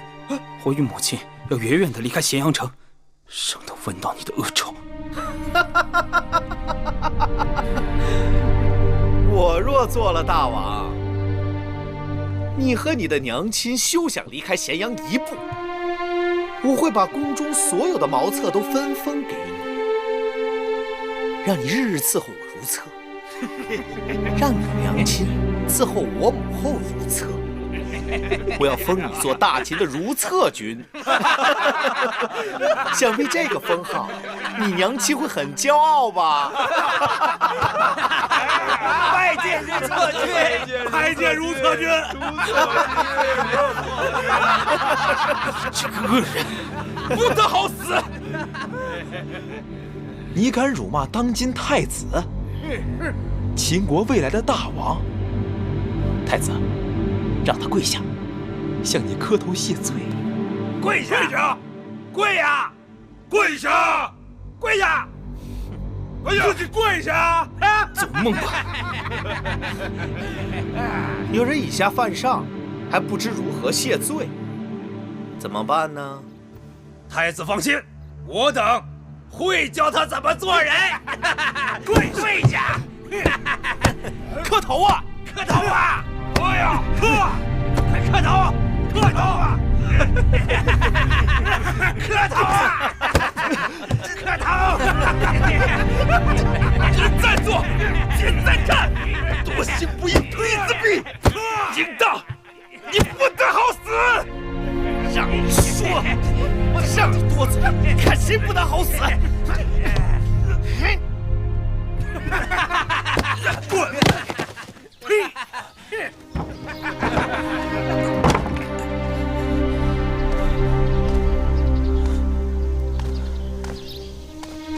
木星，你说他们到底会对通哥哥怎么样？他们应该不敢对公子通，太过分了。啊，通哥哥，通哥哥，你额头流血了，你有没有事啊？他们怎么欺负你的？你告诉我，我去告诉父王。通哥哥，季弟弟，我没事，我想回去了。通哥哥，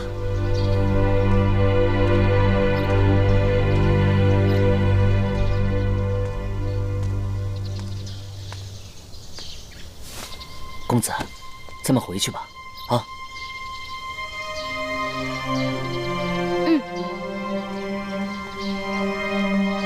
那淫荡行事一向粗鲁，你犯不上去惹他。母亲明知并非是孩儿的错，你敢去向他问罪吗？他是太子，又是嫡子，他的母亲是王后，我们怎么得罪得起他们？他这样羞辱童儿和母亲，母亲还打算继续强忍下去？不忍又能如何？好在有一日你会分封，母亲也能跟着你。别跟我提分封！好，我不提分封，不提分封。通儿别急，今日过节不提分封。哎，你看，母亲专门准备了嫩荠菜、红鸡蛋，哎，还有这个，是母亲特意给通儿做的荠菜花的枕头。好，通儿，今日过节，你就不要出门了，陪母亲过节好不好？通儿，你说话呀！母亲一辈子忍气吞声，让我也忍气吞声。若有一日，童儿被他们害死了，你还会继续忍下去吗？通儿，我不许你说这样的胡话。母亲这一生活着都是为了你，你知不知道？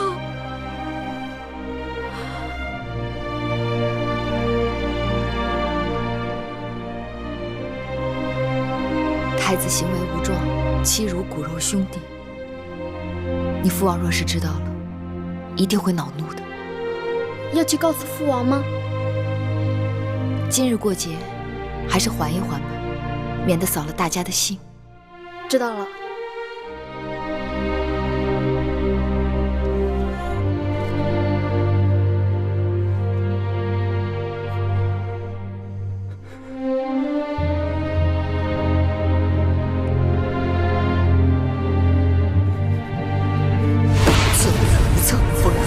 如厕去，如厕去！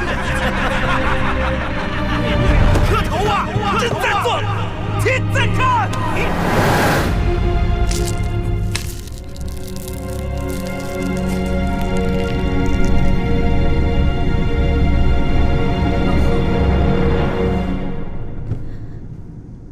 这大过节的，樊长史这是什么意思？求王后给我的童儿一条活路。这话好没来头，好像我难为过公子通似的。王后没有，太子却有。不会吧？大儿对兄弟一向很亲的。通儿今日回来，满脸是伤，还在流血，都说是被太子的手下带到太子殿中百般凌辱。宫中的少年公子们好胜心强，动起手来磕磕碰碰也是难免的。太子不会故意伤人，太子的手下也没这个胆量。我知通儿与太子多年来相处的不好，可我曾多次叮嘱通儿，见着太子要躲让3分。这么说，大儿是欺负了公子通？绝无虚言。可嬴通好像是哥哥呢。身为大秦公子，以开疆拓土为责，勇猛杀敌为荣。可听说公子通骑不得快马，拉不得硬弓，平日里樊长史也太娇宠他了。王后，过去公子们中间虽有过口诀，但从未有人来交房殿指责太子的不是。樊长史可是宫中第一人。王后的意思，通儿受辱是我们的过错。好了好了，等大儿回来，我会问清楚缘由。多谢王后。夫人，好没规矩！夫人，王后的交房殿也是你能乱闯的。夫人，发生什么事了？夫人，是公子通，公子通他……公子怎么了？公子通他上吊自尽了。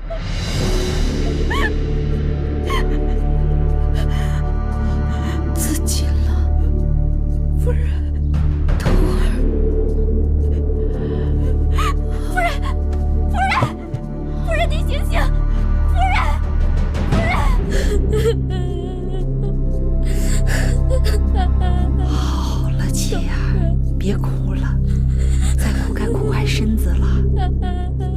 通哥哥，只可惜了公子通，那孩子与继儿的情分最深。公子通没了，也怪我一时想错。若能及时赶过去劝解开导，或许不至于会走到这一步。是小的没有保护好两位公子，请夫人责罚。是公子通心窄，但滴水成河。若不是往日委屈太深，觉得实在憋屈，也不会将死做出路的。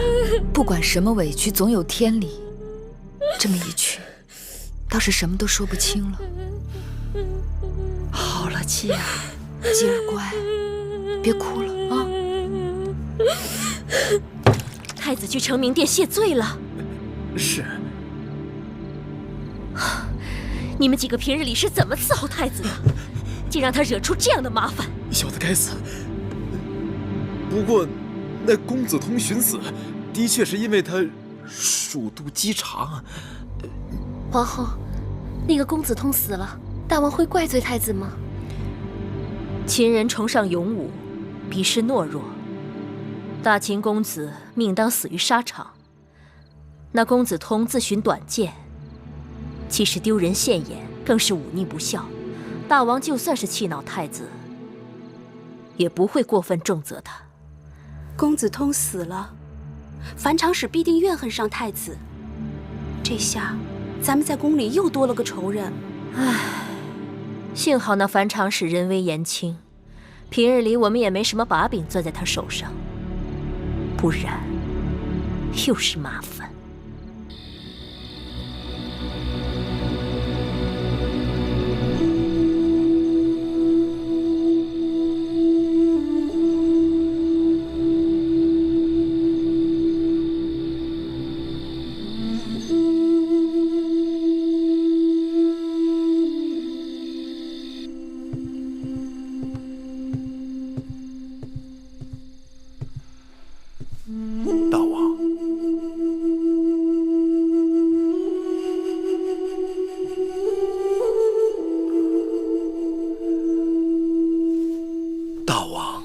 太子已经在大殿外跪了1个时辰了。寡人没有让他跪，是他自己要跪的。太子大概心中愧欠，跪跪也好，也算是送他兄弟上路。大秦公子或舍生取义，或慷慨牺牲，童儿死得轻如鸿毛。听说公子通和太子早有前嫌。不管有什么前嫌，王家公子的性命是王家的，不是自己的。他说不要就可以不要吗？是。童儿是寡人的孩儿，当儿也是寡人的孩儿。一个怯懦轻率，一个鲁莽暴烈。去，让太子回太子殿闭门思过，将上书100篇，一字字的给寡人背下来。是，大王。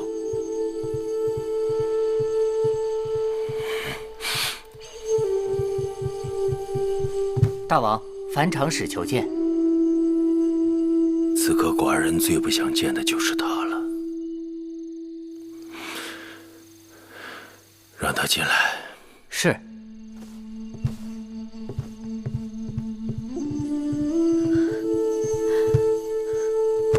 拜见大王。童儿已去，你节哀顺变吧。童儿死的冤枉。有何冤枉？大王，童儿正是为大秦建功立业的年纪，若不是走投无路，他怎么会自寻短见？大秦公子本该经得起千柔百挫，无论何事都要有担待。士子可杀，却不可辱。自从当年杀人峰事件，太子就与通儿结仇。太子认定是通儿的酒水害得他差点丧命，便把通儿当作仇人一般，一有机会就对我们通儿百般凌辱。太子撞见杀人峰，不就是个意外吗？大王错了，杀人峰并非意外。不是意外，那是要杀人。杀人？谁要杀人？杀何人？你可明白此事重大？我心里头明明白白。那就说。当年真凶将杀人峰费尽周折弄到宫里，那要杀之人就是公子季。有人要用杀人峰杀公子季，却害了太子，这说不通。大王，真凶费尽周折将杀人峰弄到宫里，本要伤害的是公子季，却不想太子阴错阳差，喝了通儿的酒水，结果反而让真凶自作自受了。真凶自作自受？大王心里一定猜到了那个人是谁。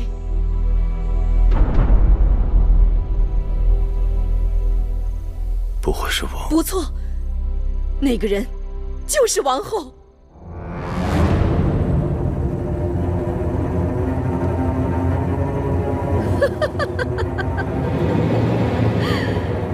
大王有所不知，那日通儿曾早早窥破此事，只是我这个当娘的胆小怕事，才将此事隐瞒至今。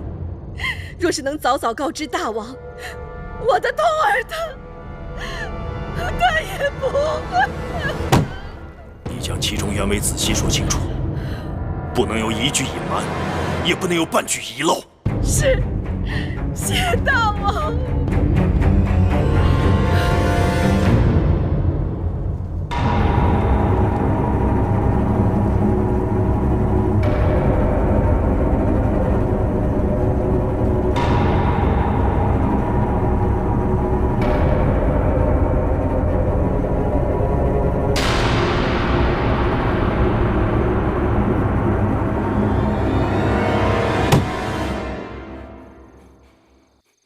母亲，母亲！哎呦！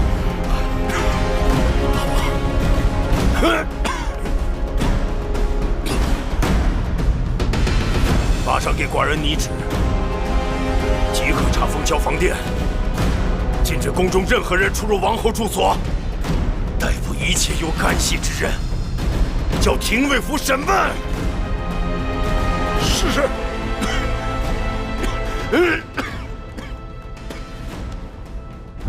你说什么？樊长史出手母后，说他企图谋害公子季。小的刚刚知晓，昨晚大王已经下令查封交房殿，里面的人出不来，外面的人也进不去。不可能，这绝不可能！母后心肠最软，不可能做这种事。眼下不是辩解可能不可能的时候，得随机应变才是。如何应变？那樊长史平日里不哼不哈，胆子最小，如今却敢跳出来咬母后。公子通已经死了，他就算扳倒了王后，又能有什么好处？不是有人指使，不是有人替他谋划，就凭他，谁是他的幕后之人？谁会因母后出事而得到好处？这样的人，后宫里多的是。芈八子、唐夫人、魏良人，还有你的姑母。你得想想，他们为什么怂恿你父王向你母后问罪？他们是禁止向你，你的太子位分。若你倒运，谁会有好处？公子运、公子迟、公子介，还有你那华哥哥，真是不开窍。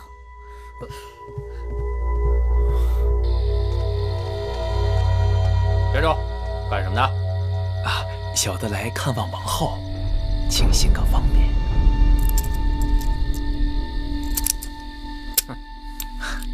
啊，哎，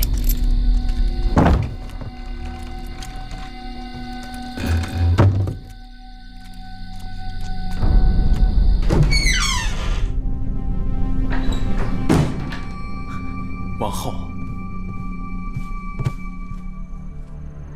你怎么进来了？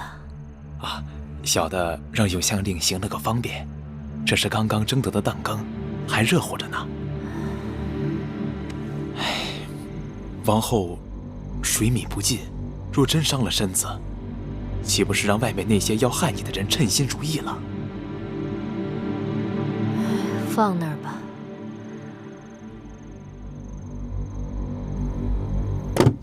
你老实告诉我，如今我失势，后宫里其他嫔妃是否都在落井下石呢？哪有的事啊！只是那樊长史失心疯了，公子通死了，那是命数到了，怨不得别人。可是他不自量力来诬告王后，就算王后失势，难道能救回他的孩儿？出手之人当中，有没有芈月？芈月？没有。王后在依稀芈月吗？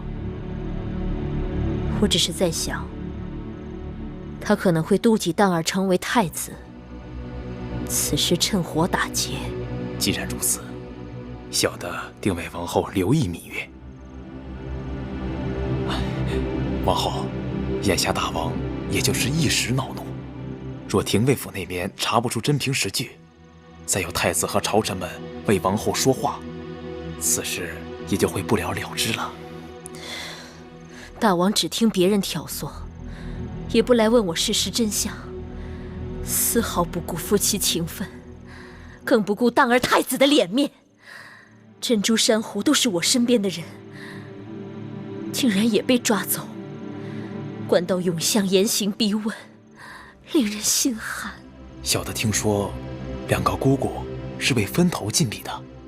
樊长史告发之事，跟珍珠没有什么瓜葛，但与那珊瑚……珊瑚说了什么？